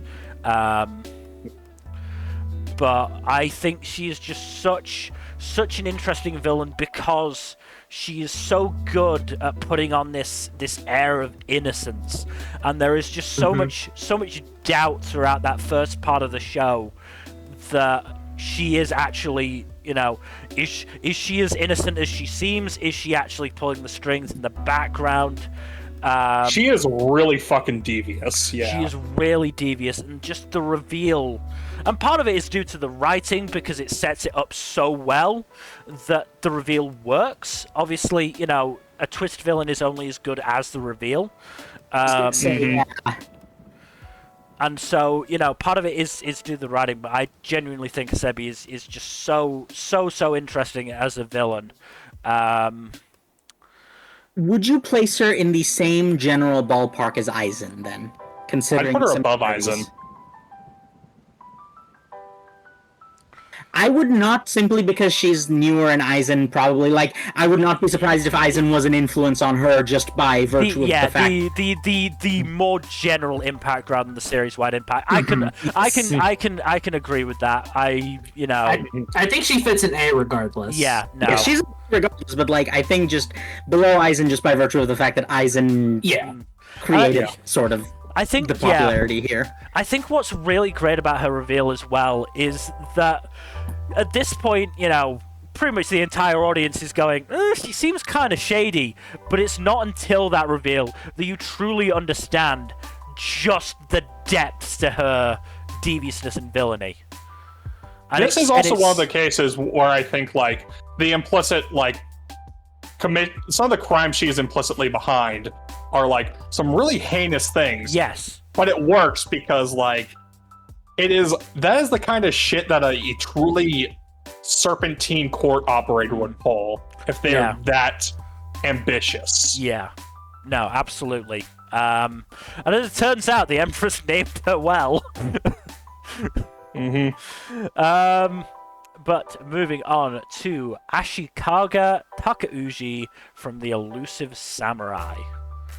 He does have a lot of really good aura and vibes going for him. He has that badass factor going. So, Mill, I have a question for you as the legally you are the historian of the chat. What are the differences between his depiction and his real life counterpart, and do those differences make the character better or worse? So, as far as I'm aware, because this is not a time period that I've studied in any real depth, it's not a time period I'm particularly able to study in any real depth, because it's not one that Western academia focuses on that much. And a lot of source material is Japanese, yes. And the books that do are prohibitively expensive. So, I can't say for sure. From what I know, he is more of a heroic figure. He took over from the sloth-like and corrupt Hojo regime. He was this powerful warlord figure that, is popular in history at the end of the day. History, people who read history, more casually love a, decisive military leader at the end of the day. And I would be fairly certain that, a lot of the issues that he then faces later on after taking over are, put down to not his fault. In a similar way that, I think the more typical depiction of Nobunaga is, So it is interesting that the series decided to make him the villain, and that decided to make this, this more cowardly kid, this, rebel leader, the hero comparatively. I think the reason that Takeuchi is the villain is because Hiroyuki is the hero. Tokuki. Yes, I was gonna say that's generally it's yeah. I know. Yeah, that sort of thing. Yes, and Because whenever I see such a popular historical figure, especially one who was a warlord, I'm always like, "Oh, he won, didn't he?" Yo, no, absolutely. Yeah. Part of the reason why he's seen as a hero is because he won. If he'd failed if he'd failed in taking over the Hojo regime, or if he'd been deposed by his brother or one of the Emperor's family or whatever, he probably wouldn't be looked on with as much favor. But the fact that he did win against these odds does mean that he and his line and his regime, his regime, wrote the history on it. I will say, I think he becomes a little bit less of an interesting character in the stuff that the manga is currently covering. Yeah, that's what we won't go into the details of the why of it, because that is spoiler territory. But I think it sort of takes away from his agency. Yeah. And so, as a result, makes him less interesting as a character. He is still a good villain, because I absolutely want to see Tokiyuki take him down. But I do think it makes him slightly less interesting. I mean, I want to say high C, low B probably for him. I'm thinking B as well. I probably wouldn't put him that high in B. Yeah, I'd probably put him below Archie.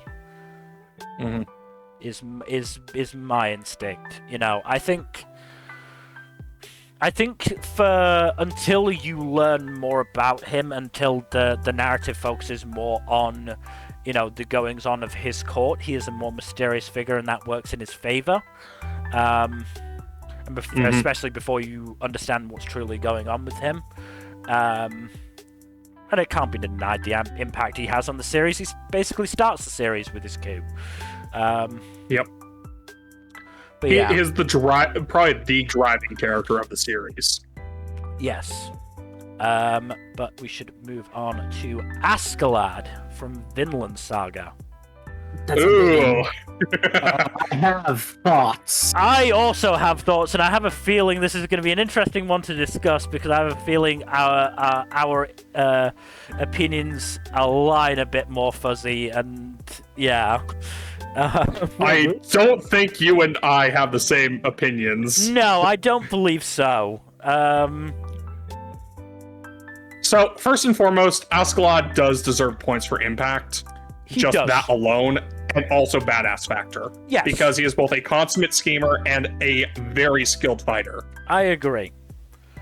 Where I He's think- also, largely for the worse, Thorfinn's second father. Yes. But I think So where he falls down is the fact that he basically ends up becoming the protagonist of the second half of Vinland Saga. I was Season gonna 1. say he basically is a dick for the whole series, gets rewarded, and gets his happiest possible ending. That And is that yes. pissed me off. Yeah, I don't think his end result is enough. And I can understand that it is in what's the word I want to use? It is as part of the overall story that the author is telling with Thorfinn. That doesn't mean I like it. Exactly. he is basically a perfect. He's a common Houdini, straight up. There's no other way of describing him. He did bad things and received no consequences for it. He died! Yeah, Like, but he didn't die. achieving everything he wanted. He died happy. He was Yeah, like, still, he paid his price. but like- everyone dies someday, Yeah. right? Like everyone is gonna die. So it's like, if that's all, the only consequence he faced is he just died a little earlier than his time, then that's not really a lot.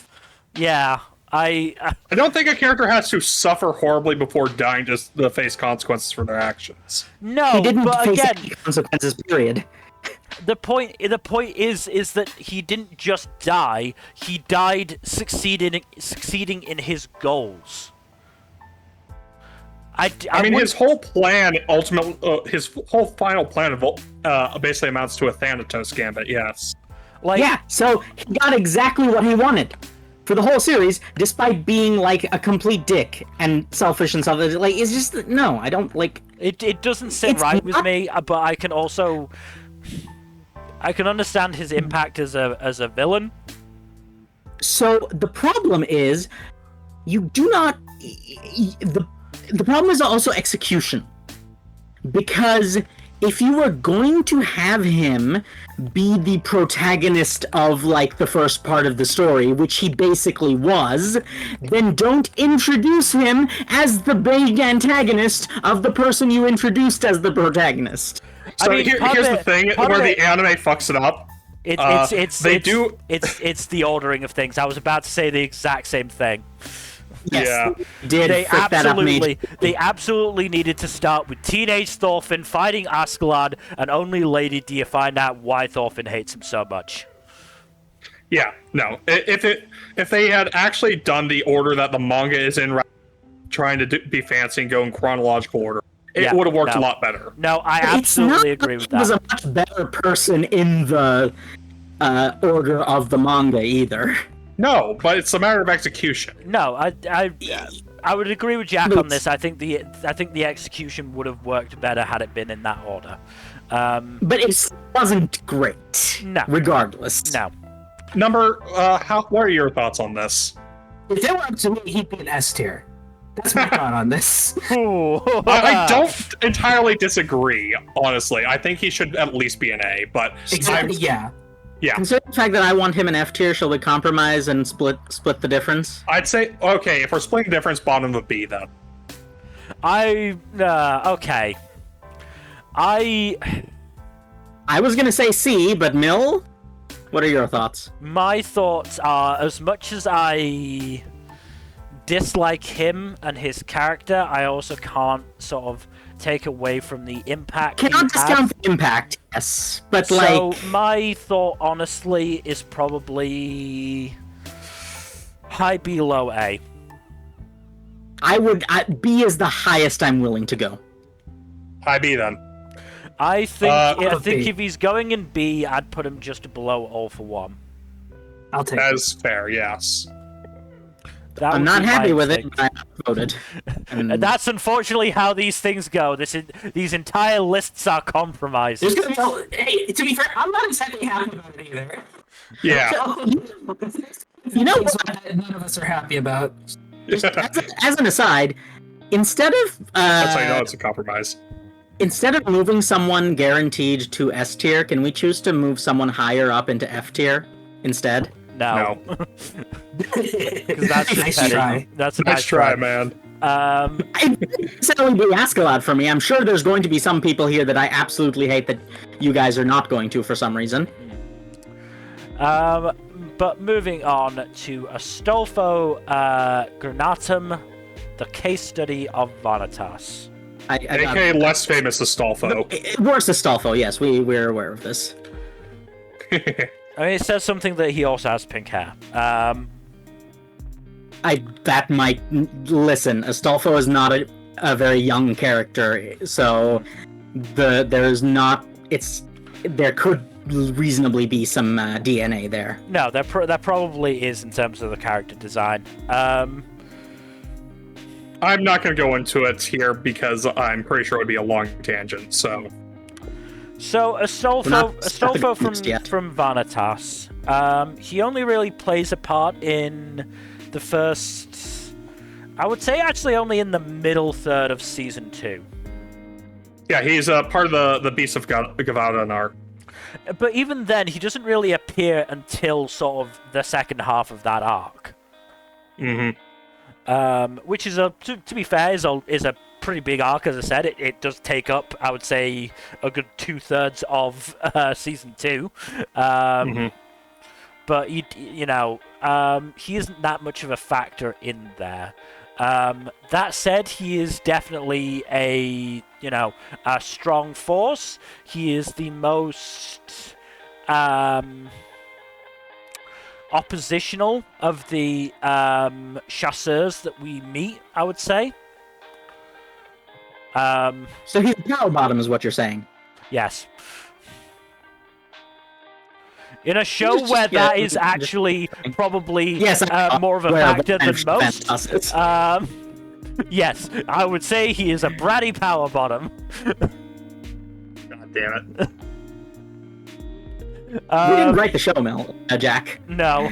I know. Blame that on Jun Mochizuki. Of course. We put a lot of things on Jin Mochizuki. Yeah. I mean, I like Astolfo as a villain. It is, more of a... At that stage of that arc is more of an antagonistic force than, I would say, Chloe, or I don't remember her helper's name. Roland. Oh yeah, no, not that guy either. I mean, right after the end of the Beast of Gavaudan, Roland is giving love advice to Vanitas, so I'm not sure how much we can really count him as a villain at that stage of the story. Yeah. Astolfo isn't like a super huge factor overall. I'd say C tier. I would probably agree, yeah. My instinct is probably towards the higher end of C, because I do think... I'd say probably below Alina then. Because I think he is interesting, and he just provide a good contrast with Roland, in terms of the chasseurs. Because for Roland, it is more of a professional thing, whereas for Astolfo, it is far more of a personal thing. But staying with the case study of Vanitas, we have August Ruthven, who somewhat suffers from being an in-the-background villain in a story that hasn't really gotten to his activities that much. That said, whenever he does take stage and actually does villainous shit, his legitimately very well handled. He has a lot of aura. He has a lot of aura. So when he is Yes, on that screen, is, it's it is very you want to watch it, basically. So- Also, Milt, you gotta remember, the manga was on fucking hiatus when the second season aired, so there was like one chapter after after the anime.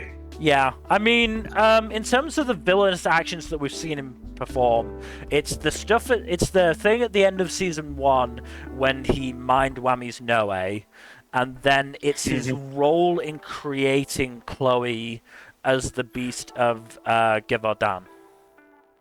So here's my only issue, and that's the thing you always have to be careful of.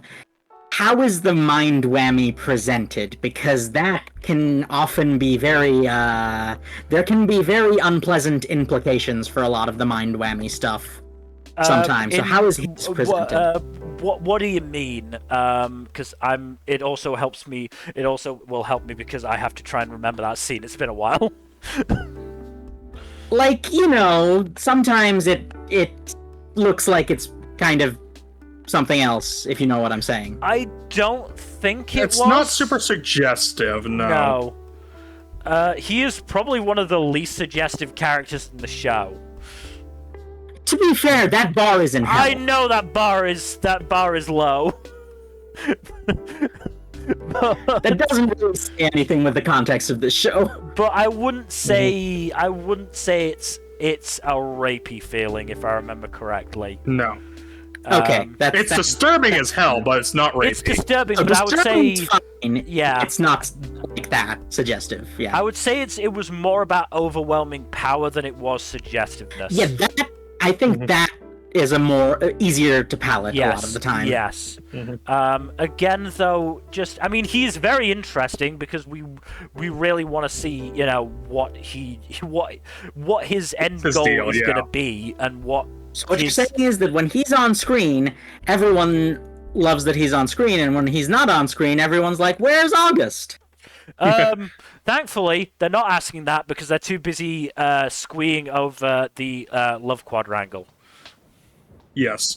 I have The polycule in progress, as it were. Yeah. I have thoughts on that. This is not the place to talk about it. Yeah. I'm honestly thinking bottom of B. Yeah, that's reasonable to me. I think. Speaking of bottom, is he? Or no? He is not a bottom, to my No, knowledge. I would say he's probably a top. Lame.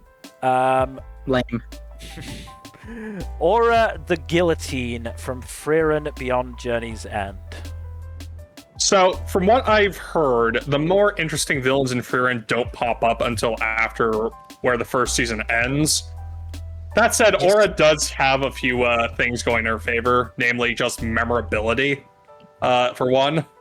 I just have problems with Frieren as a series, like conceptually, and the stuff with the demons is also not great. Like, I understand what they were going for, but it's not ideal. Like, it's a... Let's This isn't the place to litigate Let's that. stay on topic. But yes, Number, what are your thoughts on Aura? She's alright. She's not around for very long. And I feel like her biggest impact is the thing that Frieren says to her. Yeah, her exit is a lot more impactful than her presence. Yeah, I think she's effective for what she is, but again, she's not really a character. Yeah, there's not really a whole lot to her. She's kind of just generic demon girl. She's mostly just an illustration of what high-ranking demons act like. Yeah, and also like letting Frieren flex, basically. Yeah, she's an example, basically, and I think that works fine for what it is. But she's not. I feel like the only reason she's memorable. I feel like the only reason she's memorable is because of, well, A, that one thing that Frieren says to her, and B, she's kind of the only real villain Frieren has had at the point where it's animated. Yeah. No, I agree with this that. Is not that kind of show, really. Even like later on, that's not really the point of the series, largely. Yeah, exactly. I'd say probably C tier. Yeah. I think that's fine. I think that fits perfectly for her, fine. actually. I think the most important thing is that her impact on the series, it did not have to be her. No. Yeah. You could have replaced her with any other demon, and it would not have made much of a difference in terms of. I will say her design is neat. Yeah. Where in C? I'd say probably. Or if you want to go for the bit, just mid, because she's a very mid character. Just put her right. Yeah, in the put her above Sympho Adam. Yeah. I think that works. Yeah. Okay. Ball from Welcome to Demon School, Iruma-kun. We're finally at the bees. Oh God. Yeah. If we're making pretty good time. We are making Considering- decent time. I think we'll probably have to go past 2 hours to get to the C's, but I think we can do it relatively easily. In a reasonable time frame, yeah. Yes. So Bal, he is another one of these greater scope villains that just hasn't gotten that much focus as a result. We do know more about his deal and his we've seen more of him in the manga. Yes. But yeah, he is much more of a background schemer overall. But there's also this element of it is clear that he has a lot of, personal power in that sense. So, there's an interestingness factor of clearly he is very strong, and yet he's going the route of, subterfuge a lot of the time. I mean, it's pretty clearly implicit that he has to, just because, he is not the biggest fish in that ocean. Yeah, it's a lot of that is because the big good is it's grandpa, and he's kind of also the power ceiling. Yes. Fair, but I still think it makes him interesting that he's not. I do have a take. Okay. That is probably less of a hot take. Right. So we've established that I'm not the biggest fan of Iruma as a series. However, even I am able to acknowledge that the series is not at its strongest when it's trying to be serious. Would you agree with that take? It depends. I think it's gotten better at it as the series has gone on. I would absolutely agree that early on, its plot stuff was not its strongest element. It was far better at the character stuff. But I will also say the more villain-focused serious stuff is less good than the more heroic-focused serious stuff. Oh no, absolutely. I think the character-focused serious stuff works because of the strength of the writing of the characters. The villain stuff just doesn't work as well. That's just not what the series is really about. No, a lot of the time. No, it's mostly about Iruma and his friends climbing up the ladder of demon society. And Ball will be a stepping stone at some point, but his background scheming, while it can be interesting, isn't as interesting as Iruma and Co.'s struggles. So I'm thinking probably C. What struggles? Yeah, that's one of my complaints with the series as well. But also, no. I'm thinking probably below Amakusa Shiro. Seems reasonable. Yeah, that's about right. Baby. Give the Fate characters what they deserve. Baby. Dragon Ball Baby, GT. baby. Oh, I did not. It did not even occur to me that we would be covering Dragon Ball villains. Oh, Bob Bakura's after him too. Oh my. Well, we've got some oldies on here. Honestly, the biggest villain we don't have on here is Griffith. Wow, we don't. Because he's F tier. We don't even need to put him on because we know his place. This is not the place to discourse about Griffith because he's not here. Anyways, Baby. Baby is much potential that just, suffered from the fact that he was a Dragon Ball villain. Dragon Ball To his GT credit, he's villain. the best GT villain. Low bar. That bar is in low hell. bar. It is an incredibly low bar, but still. Yeah. You say that. Wow, Baby's got to compete with such luminaries as the Para brothers and Super Android 17. Brothers exist. God. But yeah, Baby is like, he's interesting conceptually as like the sins of the Saiyan race's past come back to roost. But at the same time, like, his execution is very middling, and a lot of his power-ups are just boring. I think some of his early executions actually done pretty well. Oh, yeah. You don't exactly know what Baby is at first until he just starts parasiting people and taking them over. It's like, what the hell is going on? And then while Goku and crew are off doing their own thing, he goes back to Earth and takes over everyone behind the scenes, and even Vegeta can't stop him. That was legitimately terrifying. I was going to say, he was most interesting when his threat did not come from his power level. Mm-hmm. Right? I agree. No one will ever disagree, I think, that power levels are not why Dragon Ball is good. Right? Yeah, like exactly. And I agree completely. And he's a perfect encapsulation of that. He was genuinely menacing when he was doing his body snatching stuff.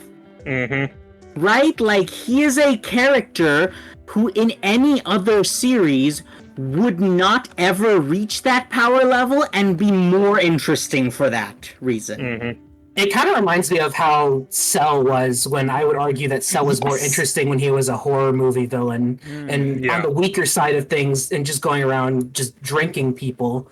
And then when he got stronger, like, he got more charismatic, and he was still entertaining in his own right, but it's still, I would say, a downgrade.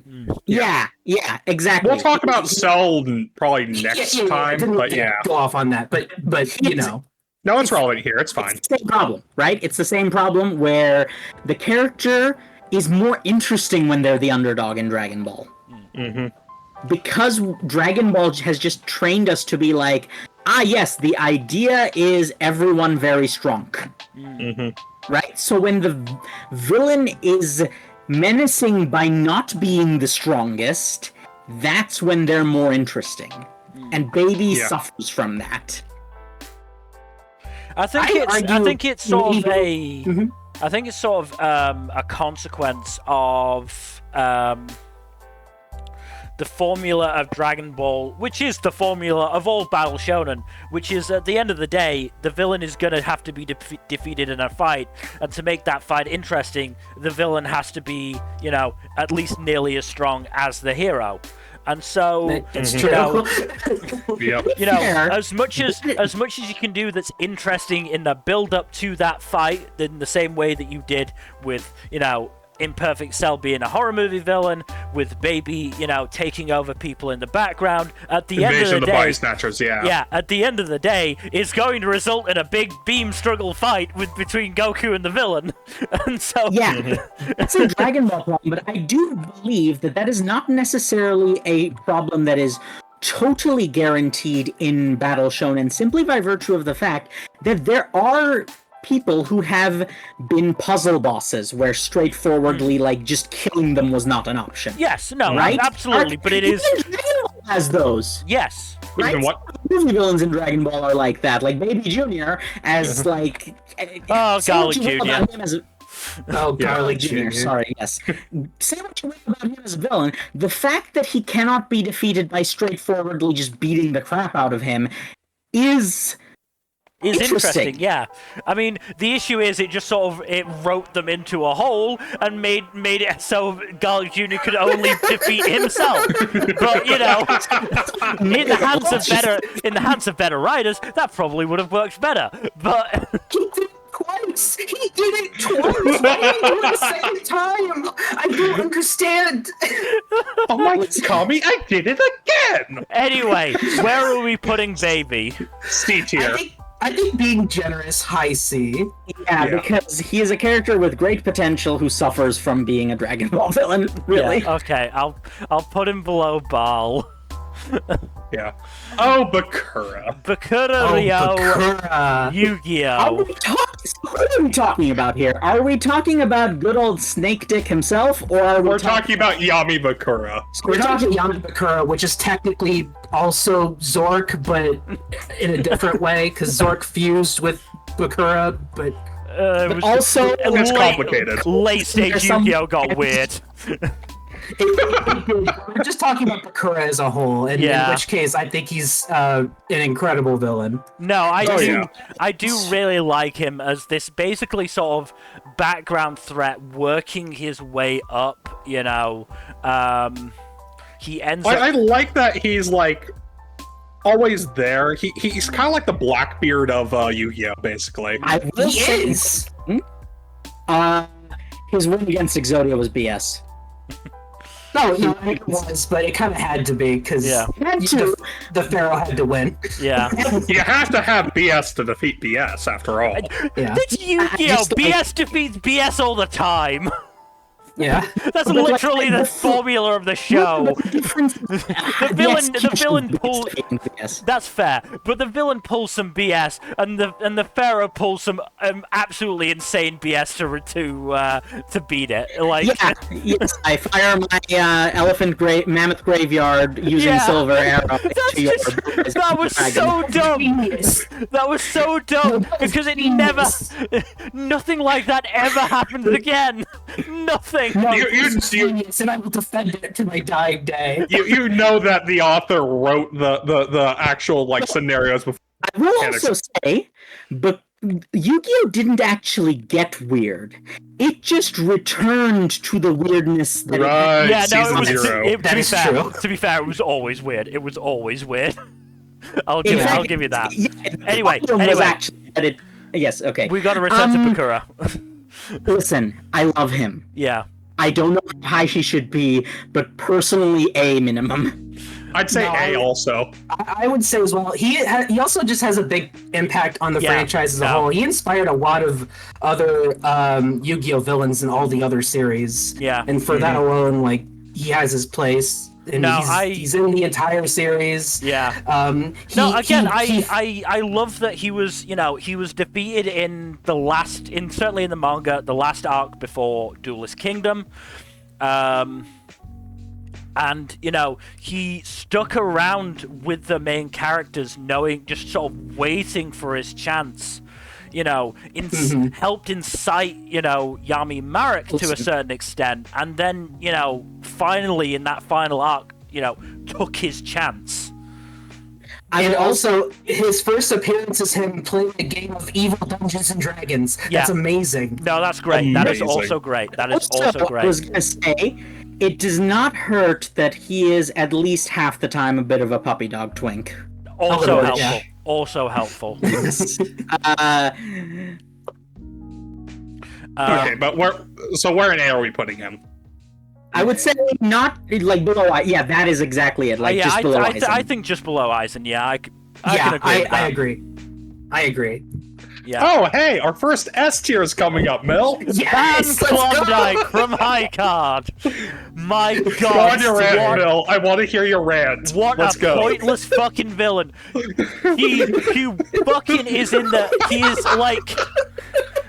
He is like the villain for 75% of the show. He does all this stuff, and it results in him fucking pulling a multi-card hand to reverse time that does nothing but bring his gay lover back to life. It doesn't further his goals. It does nothing. It does nothing. He just dies. And now my work was done, but he didn't do anything, guys.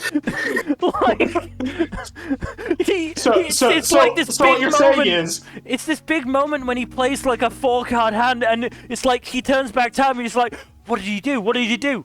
Wait, what's his fucking name? Is just back alive. That's it. That's all that happened. He didn't change anything. Nothing." Well, clearly, the dicking was good enough that he thought it was worth it. Apparently so. Say, I respect the commitment to the like the man knows what he wants. Okay. Yeah. Right? You can help him for that. He just brings Theodore back to life. Nothing else. It's so fucking funny. Clearly they had no idea what they actually wanted to do with him. He's the best villain. Yeah, clearly he belongs in S tier. Yes.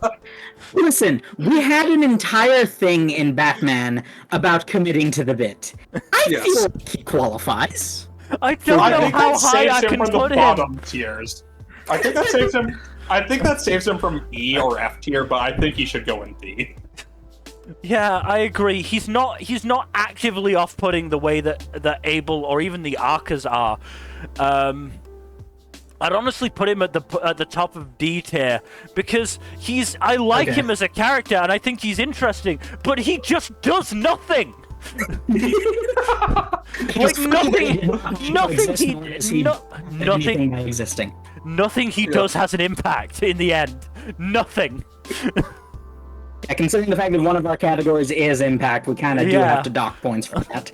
Like, my He does God. have the good vibes in the badass suit, so Yeah, yes. no, and I love his design. It's like the fucking epitome of high card. He has such a good look and such good potential, and then it just does nothing with it. Nothing. So his name is Ben Klondike. That's amazing. I love What the would you names. do I for love a the Klondike names in bar? fucking high card, but again, they're just wasted on these fucking terrible characters. Okay, we're on our last row. We can do this. We can do fucking this. do this. Baran, Dragon Quest: The Adventure of Dai. Okay, for a second there, I thought, because he's small on my screen, so I thought we were talking about Michael Bipson himself. No, Do we have Bison on this list? no. I don't think any of us have seen enough of us have seen the anime Street Fighter. But yes, Alright, Baron is so really good. Baron's fantastic. Yeah. I'd honestly say a pretty strong case could be made for A tier or like pretty easily, honestly. He's a really complex and nuanced villain, even by standards of Adventure of Dai, which has some really good villains. Mm-hmm. So I will And- say, he is hurt by the fact, I think, that Adventures of Dai did not have the best start. Here's the thing, though, Fuzzy. Adventure of Dai, like the initial stuff with the weak stuff in that series, doesn't really affect Baron because Baron does not show up until No, like about. What I'm trying to say is that there's a genuine possibility that a lot of people will just not be able to stick with the series long enough to get to him. That's the Hi. case with what happened with Mill. Hi. How you doing? Yes, so, yes, believe me, you're in good company here. But yes, no, Baron is like one of the best villains in Adventure of Dai. I want to say like only maybe Hadlar is better. Yeah. But yeah, Okay, he is on there. Good. Okay, I had to check. Okay. yeah. It would have been wild for you to say, "Oh, I think only Hadlar is better than this guy," and then him not be on the list. Yeah. No, he's on there. Cool, I checked cool, earlier. cool, But yeah, Baron Yeah. I think deserves A tier. I think so too. Maybe even if low A. Yeah, I put him below Arlong. Yeah, Yeah. I believe me and Neil will have to defer to your judgment because we just could not get past the start of the series. that's fair. I enjoyed Die well enough, but yeah, it was just too slow It's for just me. It's also Yeah. just an investment. It's 100 Yeah. episodes. Yeah. So. Yeah, honestly, not the worst investment to get into, given how long. At the same time, there are better long runners. Anyway, Baron / Demon King solo leveling. He is literally just there for a cool-looking fight, and that's it. Like I said, solo leveling is a series about hype moments and aura and nothing else. So that holds true for the villains as well. And also, he doesn't even have the benefit of like being menacing to the weaker guys, because the only person he fights is Sung Jin Woo. And there's He also doesn't really have much in the way of characterization either. even like some of the there's a others- language barrier or some shit. No, there's a censorship. Like, it's a whole thing. So solo leveling does have a plot. You just have to look What? very hard for it. It does? Yes, I know. Shocking, I know. As someone who I always assumed people who watch solo leveling just sort of fell asleep between fights. You're not wrong, but there are weirdos who have autism like me who actually read the supplementary material. Yeah, I'm sure the plot's there buried under all the hype moments and aura and Sawano music. Look, the Sawano music goes fucking hard, but that's not really the point here. Yes, Sawano can make Taiwanese MF and puppets go hard. He can Sawano if anything. That would have gone. They would have gone hard even without Sawano, but Sawano just helps a lot. Fair. Very fair. No. This is me doing that! This is me doing that! Very fair. Where are we putting this brick? Where are we putting this brick? Either C or D tier. I think D just D. if you put the ant in C, then he just goes in D just because he's just less interesting in every feasible way. Look, he has aura, and in that case, he does go on the higher end of D, but yeah, still D. I'm honestly thinking Bond stays at the top of D. That's fair. I think he's a great gatekeeper. BV Liska from Fairy Gone. Oh boy. I rewatched Fairy Gone last week. Okay, so as someone who really did like Fairy Gone for what it was, I still have to ask why. I don't know. I'm in the same boat as you, Fuzzy. I like Fairy Gone for what it is, but it's not that great of a series. Yeah, it's I really like it conceptually because going Celtic mythology, but also stands. Yeah. The execution is a bit lacking with the really bad CGI. Yeah, it was not IG. I think it was production IG's best work. You think it was their best work or not? No, it wasn't their best work. It was not their best work. Okay, you cut out for a split second there. Sorry, no. It was not their best work. That said, I think BV Liska is easily certainly one of the best antagonists and probably one of the better characters in the show, if nothing else because of hype moments and aura. Listen, okay, we might be harping on hype moments and aura too much because we've had examples from solo leveling. Hype moments and aura, not inherently a bad thing. No. And to be fair, BV Liska has something of a character. It's mostly a Blood Knight character, sure. But I think it's interesting in contrast to other characters, especially Free. And look, I'm always gonna stan a guy who literally whistles along to the fucking background music as his soldiers kill people. Cool, yeah. Yeah, that is pretty cool. Yeah, but also, I will say, that's the thing about Blood Knights, right?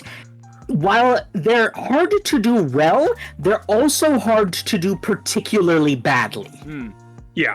No, there's very little in what they have a pretty good baseline. Yeah. Yes, they are a classic example of they have a high floor, low ceiling sort of character. Yeah. You can write a Blood Knight as an extremely good character, but you have to add a lot of Yes. It's usually, if Blood Knight is a very good character, it's not because they're a Blood Knight. Yes. Yeah. But BV Liska does not have those layers. I would say he's not an ogre.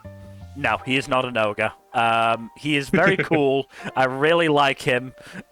He is one of my favorite parts of Fairy Gone, and he has two incredible fights at the end of the first call with Free, and then towards the end with 9 Owler. I do actually think, having rewatched it, he dies somewhat unceremoniously, but I still like it. Yeah, I do think that's almost fitting for him. Yes, actually, yes. It is a fitting end for Blood Knights. Yeah. Just like we love our poetic irony, don't we, folks? Mm-hmm. And he's just the first real threat because he's the first one to actually kill a good character. Because he kills Oz. So now, whether or not it's justified is a different question entirely. But I'd probably put him right below Angela then. Yeah. Okay. I'm happy with that. I was trying to think if I could get away with putting him in B, but I think high C is probably best. The most invested in Fairy Gone. Yeah. On a personal level, and I'm okay with that. Yeah, no, I agree with High C. Bench-kun from Orisuke, are you the only one who loves me? Oh my god! Oh my god! S tier, no questions asked. Move on to the next one. No. Look, Bench-kun has fantastic theme music that sounds a lot like the, which I fucking love. Sounds a lot like I what? can't Sorry, justify putting you cut it out. You cut S out. tier. You cut out. Bench-kun has fantastic theme music that is basically like right out of Star Wars. It's like an Imperial March. Okay, It's that's great. that's great. Yeah, that's it does. perfect. It does. I remember. But yeah, I can't justify putting Bench-kun in S, unfortunately. Like, it would be so funny to do. It would be really fucking funny, but I can't. Bench-kun is a Only if gag you don't put villain. anyone else in S.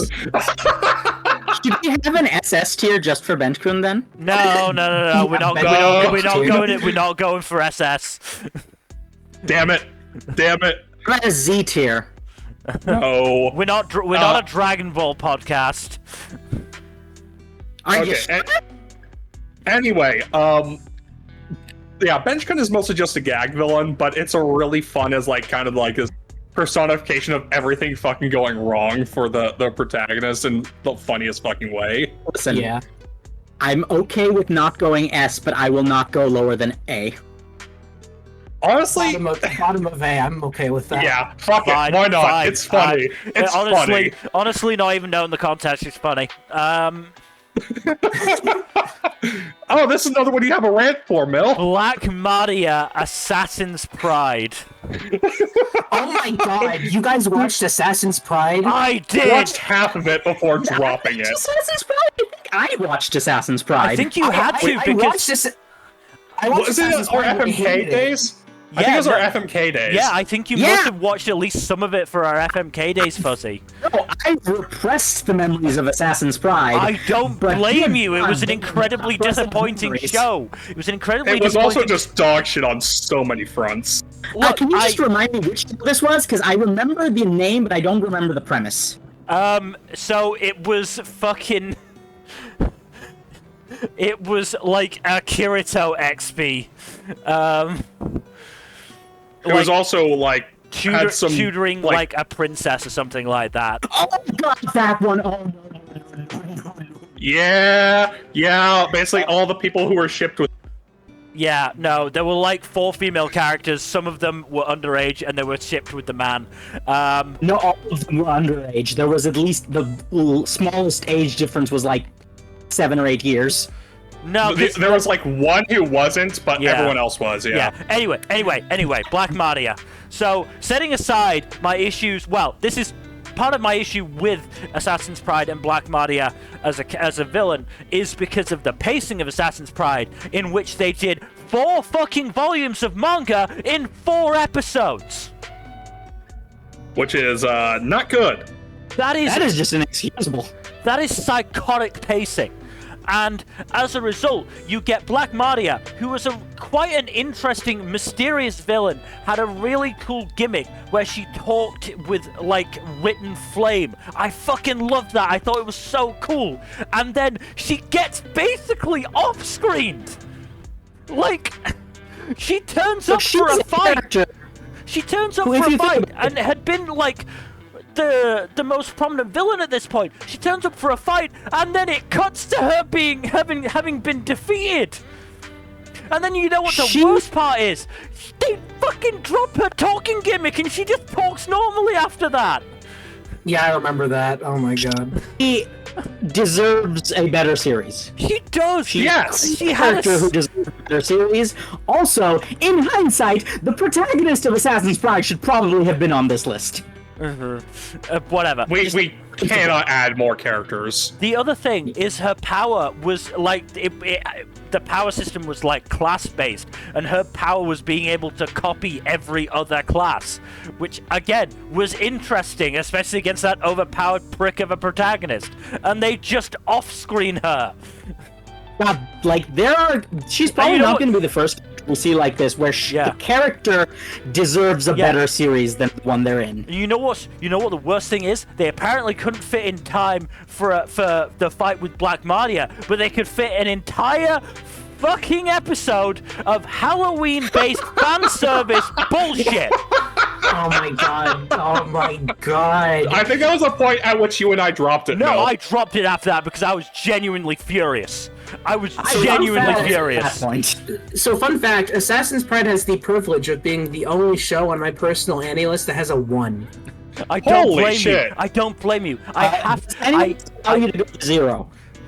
Look, I have to I would put have Black. given it a 0 if I could. Yeah, I have to Okay, put that- Black yes. Mardia. I have to put Black Mardia in D. I have to.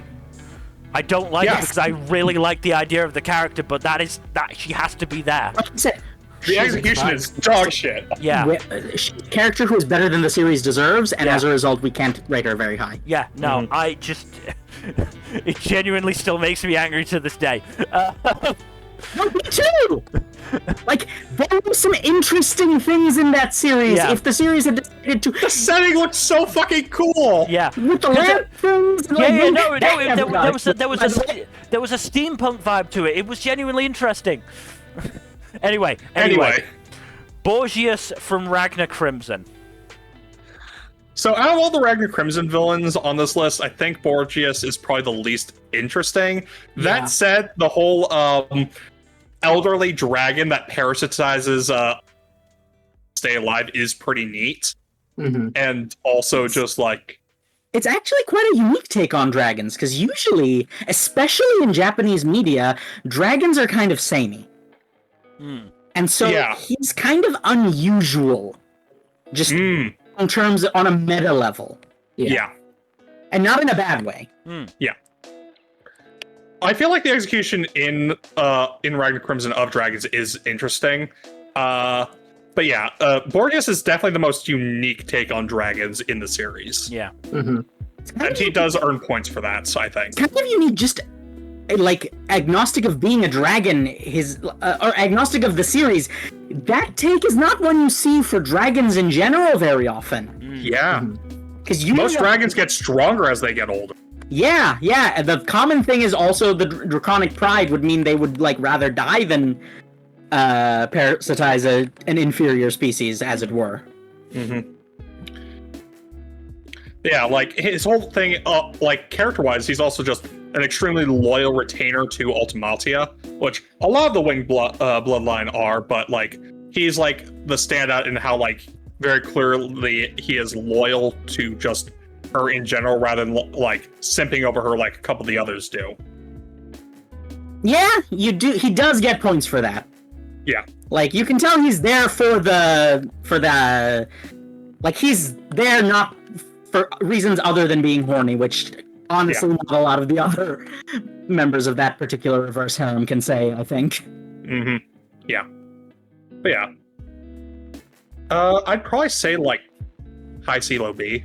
Yep, I was thinking the exact same. Yeah, I think that's a reasonable placement. What are you thinking exactly?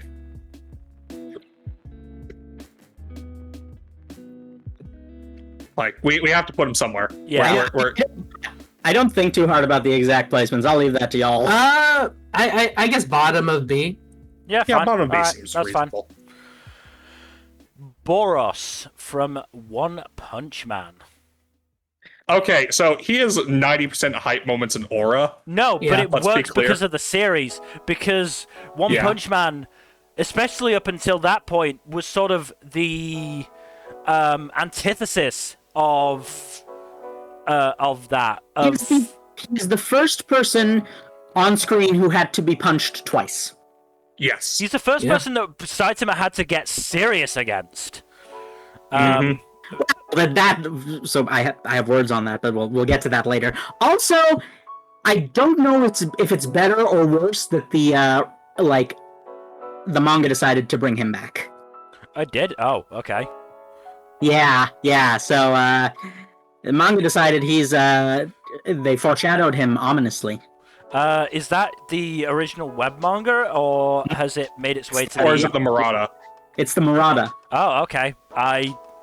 Because the Murata adds a lot of stuff. I either Like- haven't, Yeah. I either haven't read that yet, or I missed that. So, I also have not touched the manga in a long minute. There's Yeah. one page of him in a tube. Fair enough. Okay. in I feel like just agnostic of the manga, just sticking to the anime, he has a really, really entertaining Honestly speaking, arc. he's more interesting than not. I think. I mean, I think he's also interesting because he does come to genuinely respect Saitama, which, again, not many, if any, of the villains in One Punch Man up until that point did. Yeah. Yes, he did not, he was not one of the serial underestimators, which, to be fair, the whole underestimation thing is the joke of the series. Yes, right? no, That's the point of the absolutely it series. is. Absolutely it That is. But also makes it kind of refreshing when there's one Yeah. who doesn't do that. no, exactly. And I think Boros, because he was so different compared to the other villains, again, at the time, it's a little different later on in the series, but certainly at that time, he was very unique, and as a result, I think it makes him a more interesting character. I think it, helps him development-wise. He's certainly a badass. Impact-wise, maybe It's not going to be, a I'm huge amount. actually very interested to see what they decide to do with him when they do bring him back. No, I Because think... there's potential there, I think. Yeah, genuinely. it It might I not agree. necessarily be a bad thing. Yeah, no, I do agree. So I'm honestly thinking probably somewhere mid B, maybe The towards the higher end. suspicion is, yes, I think B is fine. I also suspect that he's probably just going to join Saitama's harem, but that's a different conversation entirely. Who could blame him? Yeah, that seems reasonable. Have you seen him with his shirt off? It's not my thing, but I can understand. Look, Saitama's design is not my thing, but again, yeah, no, I can get it. If you put a bag over his head, a lot of people would be down. That is a fair assessment. Boss from Akadama Drive.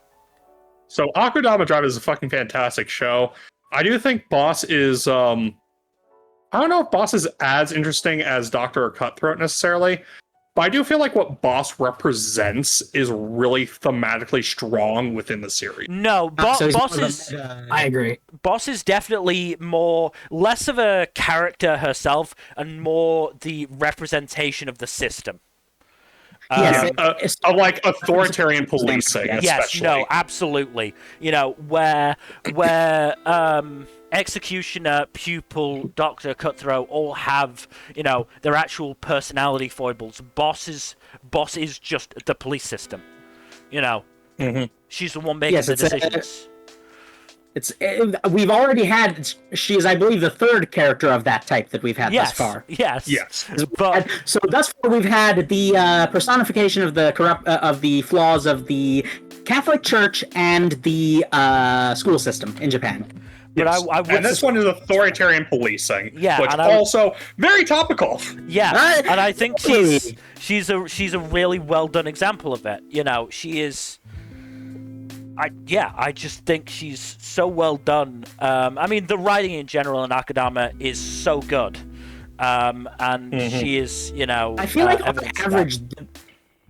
like on average, these characters, because she's not going to be the last one, the sort of meta-systemic issue character is going to generally trend higher on the list. Yes, Especially because they're very typically done very well in anime. yes. The ones that Again, I've seen. it obviously depends on execution, but thus far, we've seen two characters and now this one that are all very well done. I would say part of that is because, and this is going to sound mean, but I do not regret saying it, a lot of the writers who would execute it poorly literally don't think hard enough about it for the concept to even occur to them. Honestly, Damn. that's kind of fair. I don't disagree with you, Fuzzy. The types of writers that would do this badly aren't willing to go to those lengths. They just aren't. They're just, a lot of them just aren't competent or smart enough to even think of it in the first place. But yeah, so Boss as a character, she is sort of less, she is the overall power, and so it's more her decisions than her actual actions that are, making the impact, but I would still probably put her high B, low A. Where did we put the other two? So we put Anthony sort of mid to high B, and we put Asano in mid A. I'd say she's kind of in the middle. I'd put her at bottom of A. Yeah, no, I think I agree. Okay, I'll give you that. Yeah. Have you watched Akadama Drive Number? Yeah, I did. I actually agree. Awesome. And finally for this stream, we have Boss with an E from Ranking of Kings. Oh, there's a lot to discuss with Boss. Mm-hmm. Really shitty dad, really shitty person, pretty interesting villain. Yeah. I feel like we're gonna be seeing not a small amount of those. He is not the first shitty dad on here. He is definitely not the last. But yeah, his role in the narrative is interesting, as well as his relationship to both Miranjo and Baji. I will also say he probably suffers from some of the issues. He suffers from being in Ranking of Kings because there are some issues with the show in general that do not do him any favors, I think. No? The show has issues, but I don't think the issues are really directly connected to Boss. Yeah, I don't think so either, personally. They're not really connected to him. It's just more of on a broader scope writing perspective is what I'm talking about. I can kind of see it, but at the same time, listen, it's been a while. This is not. I have poor object permanence, so I could be misremembering. I mean, it's been 3 years. I think that's a long time, dude. That's a long time. No, I know. I'm saying it's been a while. It's been 3 years. Okay. Boss is an interesting character because we've discussed a couple of them before, of characters who exited the narrative, were killed, and then came back to lesser effect. This is a character who dies pretty early on, and then returns, not just, through flashbacks, but actually returns to the narrative in a good way, I would say. I agree. It's probably... So, is he our first resurrected character? I think so. I'm sure... Bakura is a weird case. Bakura is not a very weird case. His own category if we're going by those standards. So yes, we don't count Bakura. Basically, every Yu-Gi-Oh character on this list, if you ask, do they fall into X category, the answer is going to be, it's complicated. Yeah. Anyway, so back to... discounting Bakura, he's third because Ant King and Hyouga also, kinda. Let's stay on track. We're nearly there. We're nearly there. Yeah. But I'd say Boss probably should go in B or A. I don't have particularly strong feelings one way or the other. The final fight between him and Baji is fucking excellent. I think I think that certainly holds him up a bit. I think he's a very good villain. I think he should go low A. Yeah, I can agree with that. I will not fight any of you on this. I'll agree with low A then. I think he's another character whose... There's somewhat of an attempt at a tragic backstory for him that doesn't work overly well, at least in terms of making him sympathetic. I don't think the backstory is meant to absolve him, more just to explain him. That's fair. Yeah. That's fair, and I think it does do a good job of explaining him. But I also think the issue is he's especially the arc in which he gains the most focus, which is, that second half of season 1. He is just overshadowed by Oken. He is. Damn it, he is. Honestly, I think he's overshadowed by both Oken and Miranjo. No, that is very fair. They're both a lot more involved in the overall plot, for one, and for two, I think I think they're also a bit better as villains. I think he does lose a bit of points because I think so this might be one of the first examples we've come across where he's a good character, but that is not necessarily mean good villain as well. You know what I'm saying? Yeah. I'll say we probably should bump him down to B for that, actually. Yeah. I think so. I'm okay with high B. Yeah. I put him below All for One just because, He's better as a character than he is as a villain. Yeah. Those two things are not always mutually exclusive, but they can be. Which I think actually puts him, I think it's a good thing then that he is with Ascalon, because I think Ascalon is in a similar spot of being a better character than he ended up being a villain. Yeah. But yes. If they had gone with him being the protagonist of the series, I would not have had as many problems with him as I did. Yes. But yes, that is where we're going to end for today. We are still waiting for our first S tier.